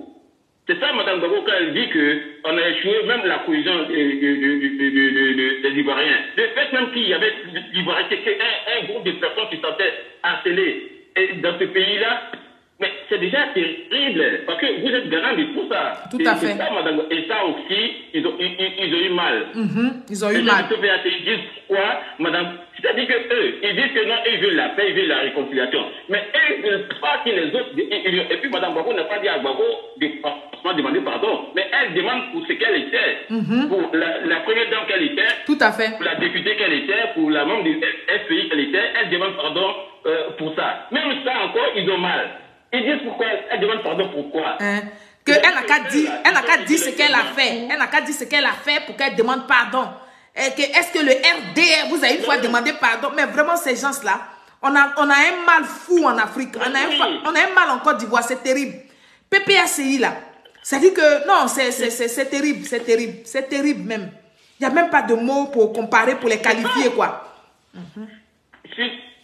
Charles Blé Goudou aussi a demandé pardon hier à M. Laurent Gbagbo. Charles Blé Goudou a demandé pardon hier. C'est devenu un tollé actuellement là. Ils sont en train de le saccager partout. Mais oui, c'est fou. Hein. Et lui, on dit que non, lui c'est un homme de paix, c'est un homme de pardon. Je ne comprends pas.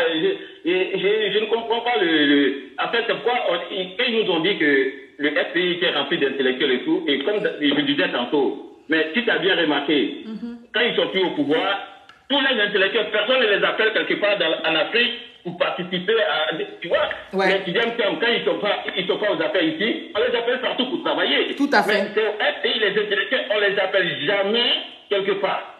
Mais eux, c'est eux qui sont les meilleurs. Mais on les appelle... C'est comme les Mamadou Koulibaly. Quand le Ghana actuellement est en pleine crise économique. Mais en temps normal, le Ghana a accueilli M. Koulibaly à un moment donné. Mais c'est le bon moment pour aller mettre ces théories en pratique au Ghana. Ces services, Ghanéen, non? Tout à fait. Moi, je trouve, non? Tout à fait. Mais oui, mais ils ne font jamais ça. Mais eux, ils trouvent que le pays où au moins on a fait quelque chose en 10 ans, là, ça ne va pas. Mais eux, ils peuvent trouver des solutions mieux que ça. Mais où ça ne va pas, parce qu'ils disent qu'ils sont panafricains. À ce moment-là, ils peuvent donner à leur intellect quelque part pour aider ces pays-là. Mais jamais, on les appelle jamais eux. On les appelle jamais parce que, et d'autres, ils ont mal déjà, parce que si tu as une opportunité en Afrique, si tu n'es plus politicien en Côte d'Ivoire, si tu as une opportunité, ça va te distraire, tu ne seras plus foncièrement posé sur la Côte d'Ivoire. Tout à fait. Mais comme ils n'ont que la Côte d'Ivoire pour manger, et donc, ils sont prêts à tout. Et c'est là que tu vois des dérives. C'est là que tu vois les Michel Gbagbo avec des langages comme ça. Et c'est... Voilà. Mais bon, heureusement qu'on a M. Ouattara. Franchement, chapeau. Comme j'ai dit, je ne sais pas comment il fait pour maintenir la barre comme ça. Mais chaque fois que je suis dans les débats avec les soi-disant panafricains, qui sont panafricains seulement quand il s'agit de la Côte d'Ivoire. Et pour eux, M. Ouattara peut faire, en fait, il peut féliciter quelqu'un qui a fait deux choses. Mais Ouattara peut faire le double de cette même chose, mais pour Ouattara, c'est pas bon. Pour lui, non, pour lui, c'est pas bon. La dernière fois, ils sont divisés tellement pour le Sénégal. Parce qu'ils disent que Macky Sall, il y a certains groupes maintenant qui sont en train de soutenir Macky Sall. Ouais, Macky Sall a travaillé, il a fait ça. Mais quand je vois que Macky Sall n'a même pas fait, ce que Macky Sall a fait, M. Ouattara a fait le double. Mais pour M. Ouattara, c'est pas non. Donc, tu vois, quand il y en a qui commentent en dessous, ah ouais, mais vous êtes bizarre, hein, vous. Vous dites que M. Ouattara, c'est le diable, mais aujourd'hui, vous félicitez M. Macky Sall. Donc, tu les vois en train de faire des acrobaties, même l'histoire des dettes et tout. Pour Macky Sall, ils vont venir dire, ouais, mais Macky Sall, il a fait les dettes pour construire ton pays. Ils font des acrobaties. Parce que c'est pas basé sur la vérité, en fait. Tout à fait. Basé sur la vérité. Tout à fait. Sinon, franchement, et Ouattara, il n'est pas président de l'Afrique, il est président de la Côte d'Ivoire. Il est président de la Côte d'Ivoire. Donc, c'est terrible, mais bon. En tout cas, félicitations à vous et au président Ouattara. Merci. Et, comme on dit, voilà, parce que les gens qui sont capables de féliciter des Kagame et tout ça. Maintenant, voilà, on fait comme Kagame, c'est carrément quelqu'un à la tête d'une armée rebelle. Ouais. Mais il félicite, rien la Guinée. La dernière fois Kagame, il était invité à Guinée. Hein. Ouais. Il lui a même donné le nom d'un nouveau pont là-bas. Tu vois? Mais, oui. Et là-bas aussi, ça a divisé les gens. Parce qu'ils sont dans de la marmaille, en fait. Et ils savent bien. Mais le truc, c'est que les Ivoiriens ont compris maintenant. Et heureusement, maintenant que Gbagbo, il est en conflit avec tout le monde. Donc, son problème actuellement là, son problème, c'est lui seul qui gère. Parce que si c'était à un moment donné, où ils étaient tous ensemble, ça allait être encore compliqué. Mais maintenant, là, son mal, c'est qu'il a un problème et il s'est déjà séparé de tous ses appuis. Tout à fait. Non, c'est seulement Henri Konan Bédié, l'éternel insatisfait, oui. qui essaie de jouer le jeu. Mais voilà. Le plein Nichard. Oui, quand tu vois les Ivoiriens commenter souvent, ils disent, oui, on n'aime pas M. Ouattara, mais il a fait quelque chose que personne n'a fait. Ça, déjà, quand quelqu'un te dit ça, là, le reste, là, n'écoute plus. Ça veut dire déjà qu'il a fait quelque chose en plus. Parce que 0 plus 1 égale à 1. Tout à fait. Voilà, c'est à partir de là, parce que, oui, on ne peut pas satisfaire tout le monde. Il n'y a aucun pays où tout le monde est content en même temps. Ça, c'est pas vrai. Ça, c'est pas vrai. Il n'y a pas ce pays-là. Parce qu'à un moment donné, quelqu'un sera content. Parce que même Trump, quand Trump était là, Trump a remis des choses en route qui étaient pour l'écologie, qui n'étaient pas bon. Voilà, il y a des gens dans les États, aux États-Unis là. Trump était vraiment quelqu'un pour eux, parce que quand il est venu, ça les a rendus encore plus riches. Tout à fait. Voilà, ça a créé des emplois. Mais ceux qui sont là aujourd'hui disent que non, écologie et tout, il y a des usines, on ne peut pas ouvrir et ça fait moins de travail. Donc, la politique, en fait, on ne peut pas satisfaire tout le monde, mais on fait le maximum pour jouer son rôle. Et M. Ouattara, il joue un rôle vraiment fort pour la Côte d'Ivoire et c'est ce qui est important. Merci. Donc, voilà, c'était mon introduction. Merci beaucoup. Merci, cher frère, et vraiment très bonne soirée et très bonne semaine à vous. Merci. Au revoir. Ok, à vous également. Oui, merci. Oui. Ah, c'est de ça qu'il s'agit. C'est-à-dire que beaucoup de personnes veulent s'exprimer comme ça. Et donc, de temps en temps, quand on fait ces directs-là, c'est pas mauvais non plus. Ça permet aux gens de donner leur point de vue. Parce que beaucoup d'Ivoiriens en ont marre de ce comportement-là. Du comportement des Gors. C'est-à-dire qu'eux, ils savent tout, c'est eux qui savent tout, et les autres ne savent rien.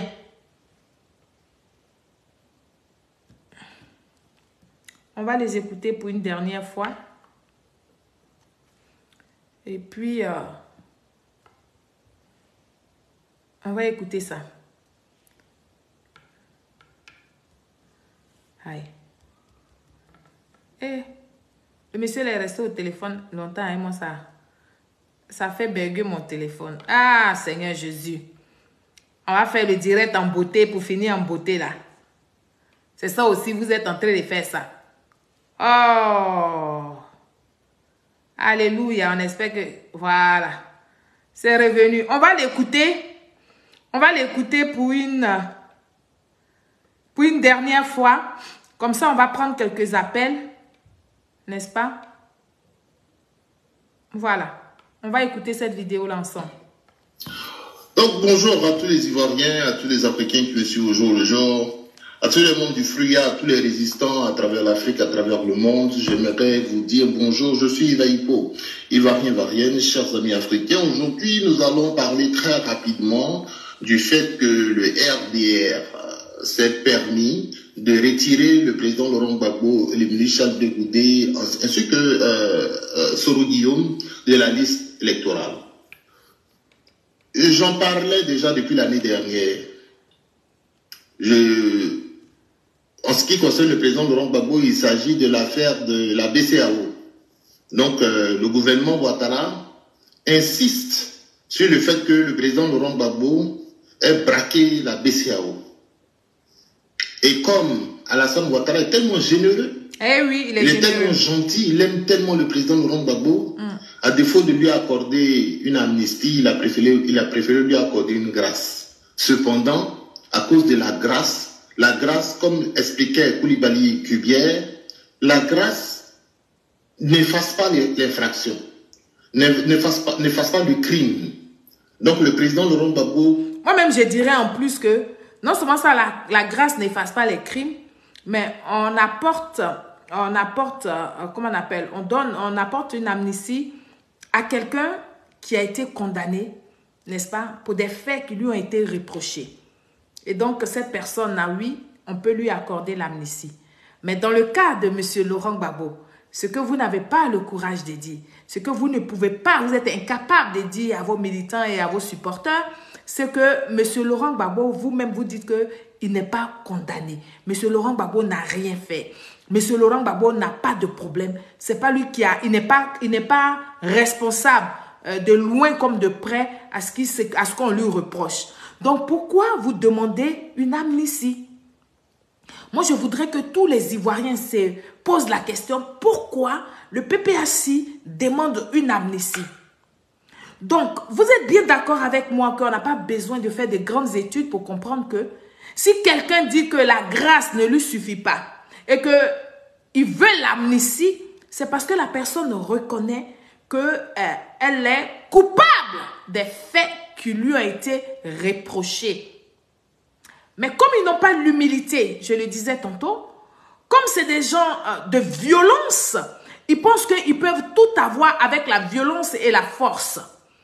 Et donc, vous avez assisté à ça pendant plusieurs années. Et aujourd'hui, nous constatons, eux tous, ils constatent, ils sont devant les faits, ils constatent qu'ils sont devant un gros poteau. Et ce poteau-là, la seule personne qui peut donner ordre pour qu'on enlève le poteau, c'est le président de la République, son Excellence Alassane Ouattara.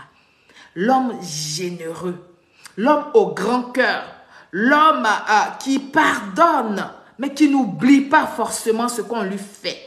L'homme qui œuvre pour la cohésion sociale entre les Ivoiriens, parce que oui, le président de la République reconnaît que les hommes passent, mais la République reste. Donc, quand vous, les gens du PPACI, vous allez réaliser que les hommes passent et que la Côte d'Ivoire va rester, en ce moment-là, vous allez adopter le comportement des gens humbles, le comportement des gens, comment on appelle ça, qui se mettent un peu à la place des autres. Le monde, surtout la Côte d'Ivoire, ne peut pas fonctionner comme vous le souhaitez. Voilà, c'est ce que j'avais envie de vous dire. On va l'écouter jusqu'au bout. Après, je mettrai la vidéo du président de la CEI.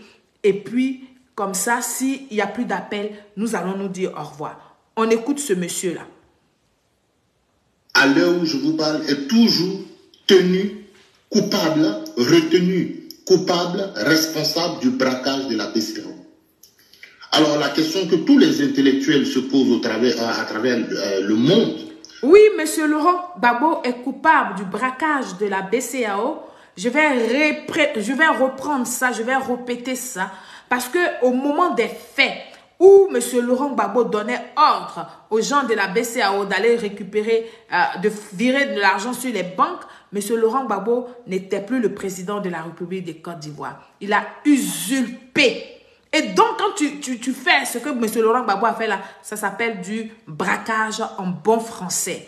On n'a pas dit que M. Laurent Gbagbo a apporté, lui et ses gens, ils ont mis des cagoules et puis ils sont allés, ils ont pris des armes, ils ont fait coucher les gens par terre, ils ont commencé à tirer dans tous les sens. C'est pas ce qu'on a dit. Mais le fait que M. Laurent Gbagbo ait donné ordre à son ami, à son frère, on va dire entre guillemets, qui était le directeur de la BCEAO, n'est-ce pas, monsieur Dakouri, alors que monsieur Laurent Gbagbo n'avait pas le droit, ça s'appelle du braquage en bon français. C'est ce que vous devez savoir, vous les Ivoiriens. Vous qui pensez qu'on accuse monsieur Laurent Gbagbo d'être allé casser les portes de la BCEAO. Non, ce n'est pas de ça qu'il s'agit. Ne voyez pas l'image de la BCAO qui allait, et puis M. Laurent Gbagbo a pris marteau, il allait casser pour prendre l'argent. Non. Voyez l'image de quelqu'un qui n'avait plus le pouvoir, quelqu'un qui n'était plus dans ce rôle-là, mais qui a quand même donné ordre, parce que c'est son ami intime qui était à la tête de la BCAO. C'est ce qu'il faut que vous compreniez. On continue de l'écouter. Est-ce que le gouvernement Ouattara a pu informer le président Laurent Gbagbo de la poursuite? Parce que dans la loi, il est obligé de notifier. Oui, il a été Mais on se informé. rend compte que le gouvernement Ouattara, au travers de son avocat, dit que oui, ils ont réussi à notifier, mais ils ont notifié à Cocody. Ils disent qu'ils sont allés à la résidence du président Laurent Gbagbo donner la notification là-bas. Et ils ont trouvé une dame là-bas. Donc ça veut dire que le gouvernement ne sait pas où était le président Laurent Gbagbo. Le gouvernement estime que le président Laurent Gbagbo logeait toujours là-bas. Donc ils ont notifié Gbagbo. Ils ont informé Gbagbo à Cocody. La preuve, ce même logement à Cocody là, M. Laurent Gbagbo y est toujours. Hein. C'est que, est-ce que le gouvernement Ouattara, sa femme, Mme Simone Gbagbo, elle est là-bas. Golf là, Cocody là. La poursuite, parce que dans la loi, ils sont obligés de notifier.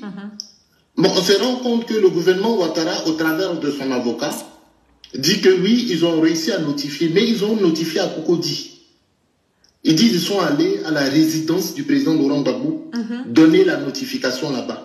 Et ils ont trouvé une dame là-bas.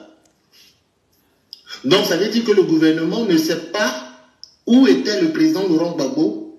Le gouvernement estime que le président Laurent Gbagbo logeait toujours là-bas. Donc ils ont notifié Gbagbo.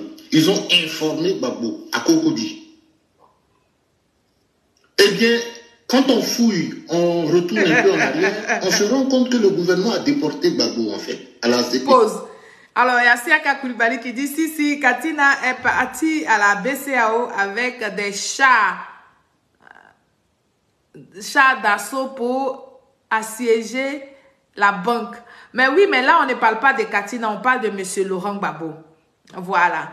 Moi, je n'ai pas vu M. Laurent Gbagbo aller s'arrêter à la banque. M. Laurent Gbagbo a donné ordre à des gens qui sont allés. Donc, il est responsable, n'est-ce pas, du braquage.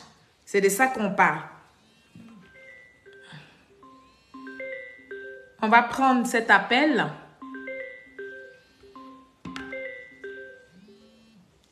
Voilà. Allô? Oui, bonjour Solange. Bonjour, on vous écoute pour votre intervention. Oui, je suis M. Blaise, l'inconditionnel. Ah, comment tu vas, cher frère? Ça va. Merci. Merci. En fait, j'ai écouté l'émission depuis le début et puis bon, je voulais avoir l'intervention, comment on appelle, l'avis de plusieurs personnes avant de pouvoir intervenir. En fait, je reviens sur l'intervention de Yves Aïpo. En fait, le PPACI, on les connaît. On les connaît, vous les connaissez, nous tous on les connaît. Aujourd'hui, le fait qu'ils sont en difficulté, en fait, ils vont dans la désinformation. Tout à fait. Histoire doit désorienter les gens. C'est pas eux là qui se réclament d'être intellectuels, les professeurs, les agrégés, les machins. Ça veut dire qu'ils sont à même de comprendre les textes de loi, mais ils font fi de tout ça pour nous présenter en fait une autre façade de tout ce qui est texte de loi, tout ce qui est pris à leur encontre, à la compte de leur mentor pour faire exprès. En fait, moi, depuis l'histoire, le président de la CEI, il a intervenu la dernière fois. Ils sont en train de polémiquer sur le fait de dire qu'il n'a pas été notifié à la personne de Laurent Gbagbo et qu'ils n'étaient pas au courant. Et même l'avocate Abiba Touré est passée sur une chaîne de télévision pour dire, mais quiconque au défi. Il y a un détail que je voulais attirer l'attention des gens là-dessus. Quand le président de la CEI a intervenu la dernière fois, il a dit que le fait que Laurent Gbagbo avait été condamné, il avait des possibilités, soit faire un appel, ou il avait des recours à faire, soit un appel, ou soit, je crois, oui, un appel. Mais il y a un appel qui a été fait. Ils ont saisi la CEI, ils ont perdu Ils ont perdu, sur le oui. potentiel qu'ils avaient là. Tout à fait.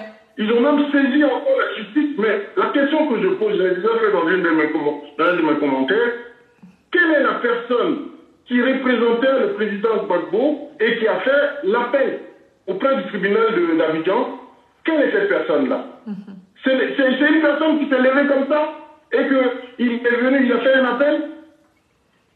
C'est un point quand même clé. Ça veut dire qu'il y a une personne.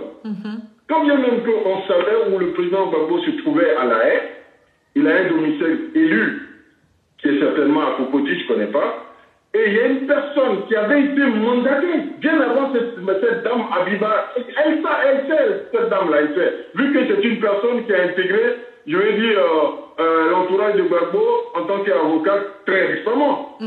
L'histoire perdue depuis très très longtemps. Elle a intégré l'entourage de Gbagbo très récemment. Pendant le procès, est-ce que cette dame, on l'a vue? On ne l'a jamais vue. Mais il y a bien une personne qui a bien représenté le président Gbagbo pendant le procès. Parce que s'il n'avait pas d'avocat, je ne pense pas que soit l'État des Côte d'Ivoire peut-être qu'il aurait dû commettre un avocat d'office, mais ça n'a pas été le cas. Le président de la CEI cite le nom de quelqu'un, un certain Dogo, je ne sais pas quoi, je ne me rappelle plus, mais si vous voyez bien son intervention, c'est quelqu'un qui s'est rendu, on s'est bien rendu dans le cabinet de ce monsieur-là, et qu'il a dit que lui ne pouvait pas prendre les convocations, et qu'il a demandé tout simplement que ça soit signifié à personne. Et que le président de la CEI, comme vous venez de le dire, il y a plusieurs manières de notification. Tout à fait. Mais la question que je me pose quand ils disent que ouais, ils n'ont pas le procès verbal, ils n'ont pas ceci, qui a fait appel quand le monsieur a été condamné pour la première fois? Mais l'appel, on le fait pourquoi? Pour sursoir la première condamnation, tout à fait, que ça soit repris en espérant pouvoir gagner. Vous avez perdu. Exactement. Ils ont même saisi la CIU, ils ont perdu. Il y a bien quelqu'un qui a bien représenté Laurent Gbagbo, et cette personne-là a été mandatée. Parce que Laurent Gbagbo, quelle que soit la situation, ce n'est pas n'importe qui. Il a été un ancien président de la République. Un individu ne peut pas se réclamer comme ça de lui et venir le représenter dans un procès aussi important. Tout à fait. Donc, la première fois, elle se situe à ce niveau-là, déjà. Et ce que je voulais dire aussi, concernant ce PPACI, ex-FPI, vous savez, dans les années 90, nous tous, jeunes Ivoiriens, élèves, on a milité dans cette, moi je les appelle aujourd'hui une énigme. On a milité auprès de ceux-là, on était jeunes, j'ai été aussi, je le regrette, avec beaucoup d'années derrière aujourd'hui, les jeunes de 90 qui disaient au Fauboigny, voleur.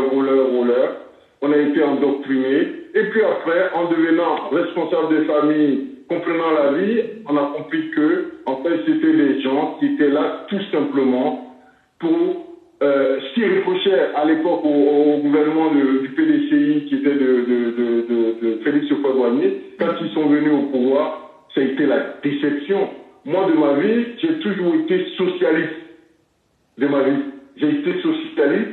Je suis arrivé en France, j'ai vu, comme on appelle, le fonctionnement des partis politiques. Je me suis dit, tiens, le Parti socialiste, ils vont un peu dans ce que je pense et tout. Mais ce socialisme du FPI en Afrique, c'est plutôt, comment on appelle ça? C'est de la nappe. Plutôt la politique de droite qu'ils ont toujours utilisée en Côte d'Ivoire.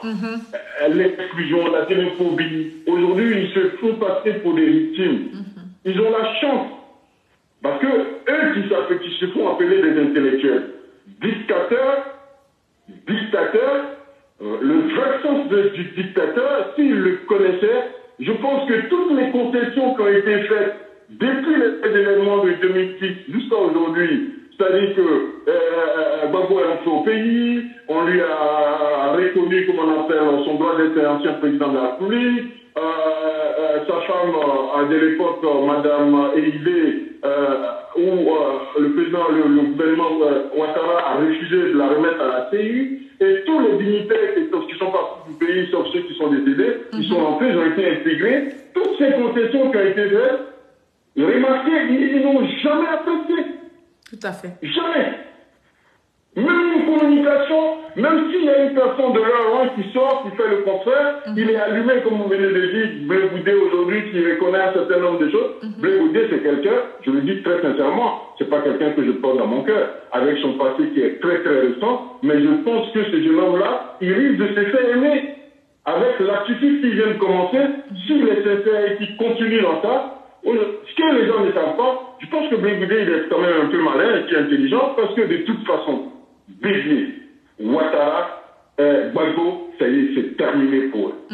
Ils ont fait ce qu'ils pouvaient. Le président Ouattara, depuis quelques années quand même, et il a dit, et il œuvre dans ce sens, il veut qu'il vienne, qu'il soit remplacé par des jeunes. Tout à fait. Il est la seule personne qui le dit. Tout à fait. Mais l'adversité fait que, même si on lui demande aujourd'hui de pouvoir, de se représenter, vu qu'il a la possibilité, il le fera. Mais le monsieur, il est fatigué. Je suis l'une des personnes qui veut même, étant très sympathisant du RHDP, qui veut qu'il se retire. Mais quand on regarde l'adversité qui est en face, de gens qui sont prêts jusqu'à leur dernier souffle à pouvoir, comme on appelle, faire ployer le noir à ce monsieur, alors qu'ils l'ont déjà fait avant. Tout à fait. Quand ils disent par exemple que oui, on l'a pas arrêté parce qu'ils ont tenté, vous savez comme moi madame, si. Ils ont tenté de tuer ce monsieur-là, bien sûr, ça n'a pas fonctionné, c'est pour ça. C'est exactement oui. Ils ont tenté de le tuer à plusieurs reprises, ça n'a pas fonctionné parce qu'Alassane Ouattara, Dieu merci, ce n'est pas n'importe qui. Il a eu de la protection de l'extérieur, c'est pour ça qu'aujourd'hui il a envie et qu'on a la possibilité de voir ce qu'il est en train de faire. Les gens du PPACI, moi, très sincèrement, en tant qu'Ivoirien et quelqu'un qui suit la politique, c'est pas des gens, c'est une calamité déjà, et c'est pas des gens avec qui il faut faire des concessions.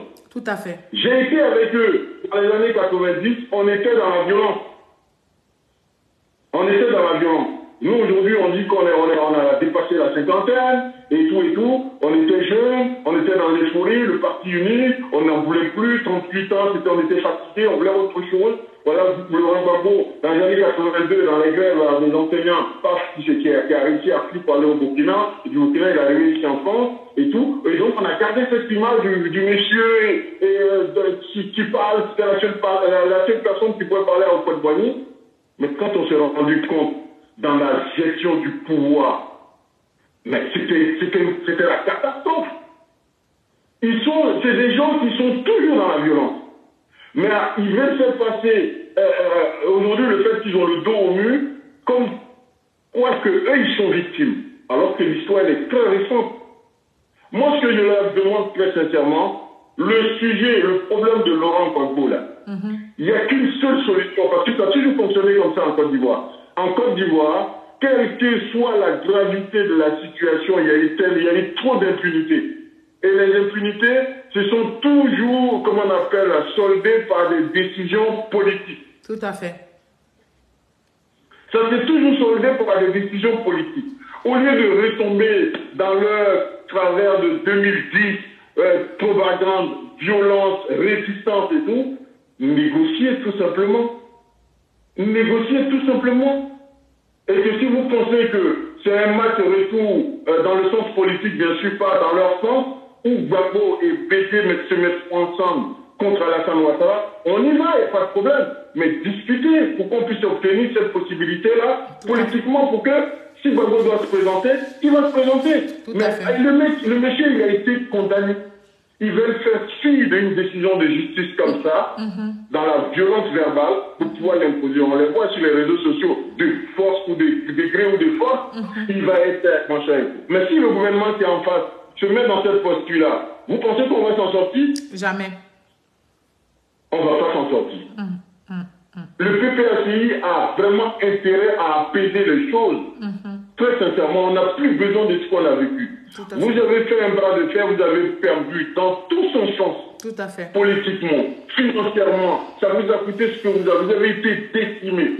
Aujourd'hui, avec le dialogue social, les interventions de la communauté internationale, on a accepté que vous rentrez au pays. Le président Ouattara pouvait être radical.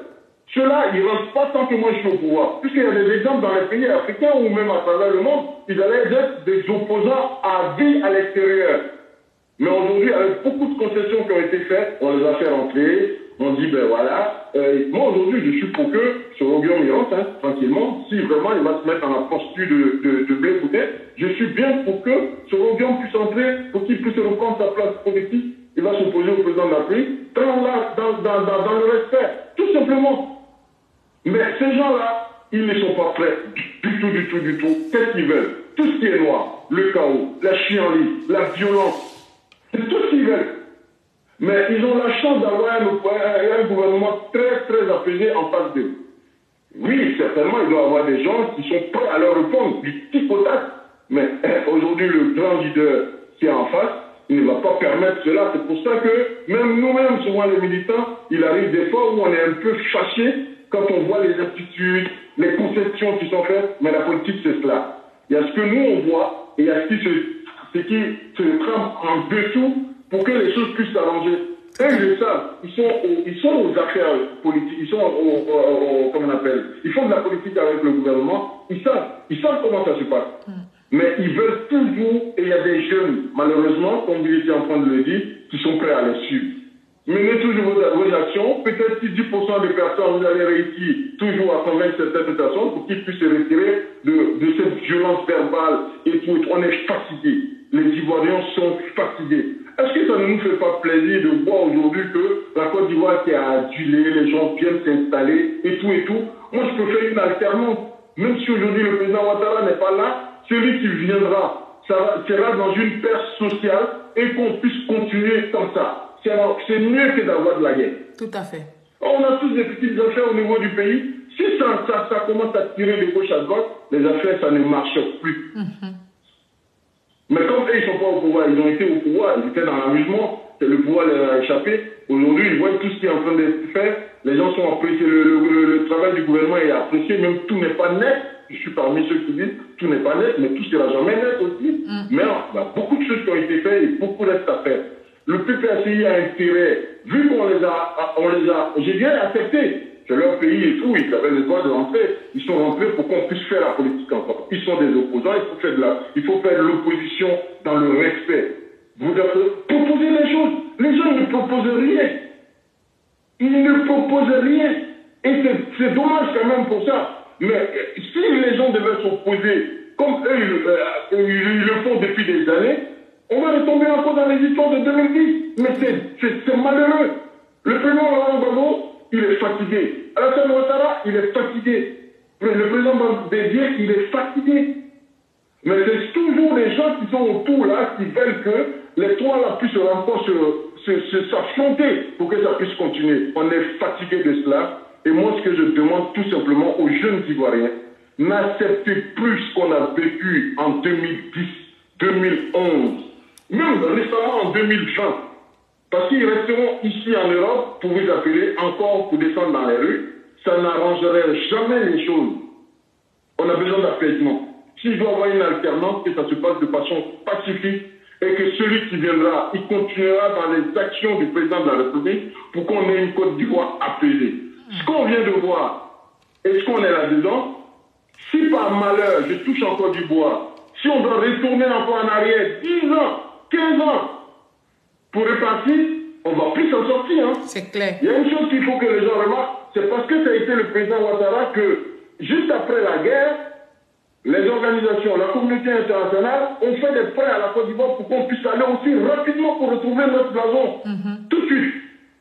Si ce n'était pas une personne à qui on avait confiance, et les gens ils seraient là en train de traîner, on serait encore dans la difficulté. C'est vrai que c'est encore difficile. On est dans le processus de réconciliation, de construction, de tout. L'administration avait été pillée, il n'y avait rien du tout. Aujourd'hui, l'administration ivoirienne a évolué. Quand bien même que les mentalités n'ont pas encore changé, il y a encore de la corruption. Moi, je viens du pays il n'y a pas longtemps. Hein. Et la corruption, les trucs. Mais ça, c'est même pas le fait du président de la République. Parce que même quel que soit le président qui sera là, les gens, une fois qu'ils n'auront pas de la probité eux-mêmes, ils ne vont jamais changer. Ok. Et donc, force à vous, Madame Solange, et courage. Et mon dernier message, merci. La paix en Côte d'Ivoire, tout simplement. Merci beaucoup. Merci et bonne soirée. Et très bonne semaine à vous également. Merci. Merci. Alors, chers Ivoiriens, nous avons fait presque 2 heures d'émission. Nous allons arrêter là pour aujourd'hui. Mais ce que je voudrais vous dire, c'est que ne perdez pas de vue l'essentiel. Ne perdez pas de vue ce qui est important pour nous, jeunesse de Côte d'Ivoire. Et ce que nous voulons, c'est la tranquillité, la paix en Côte d'Ivoire.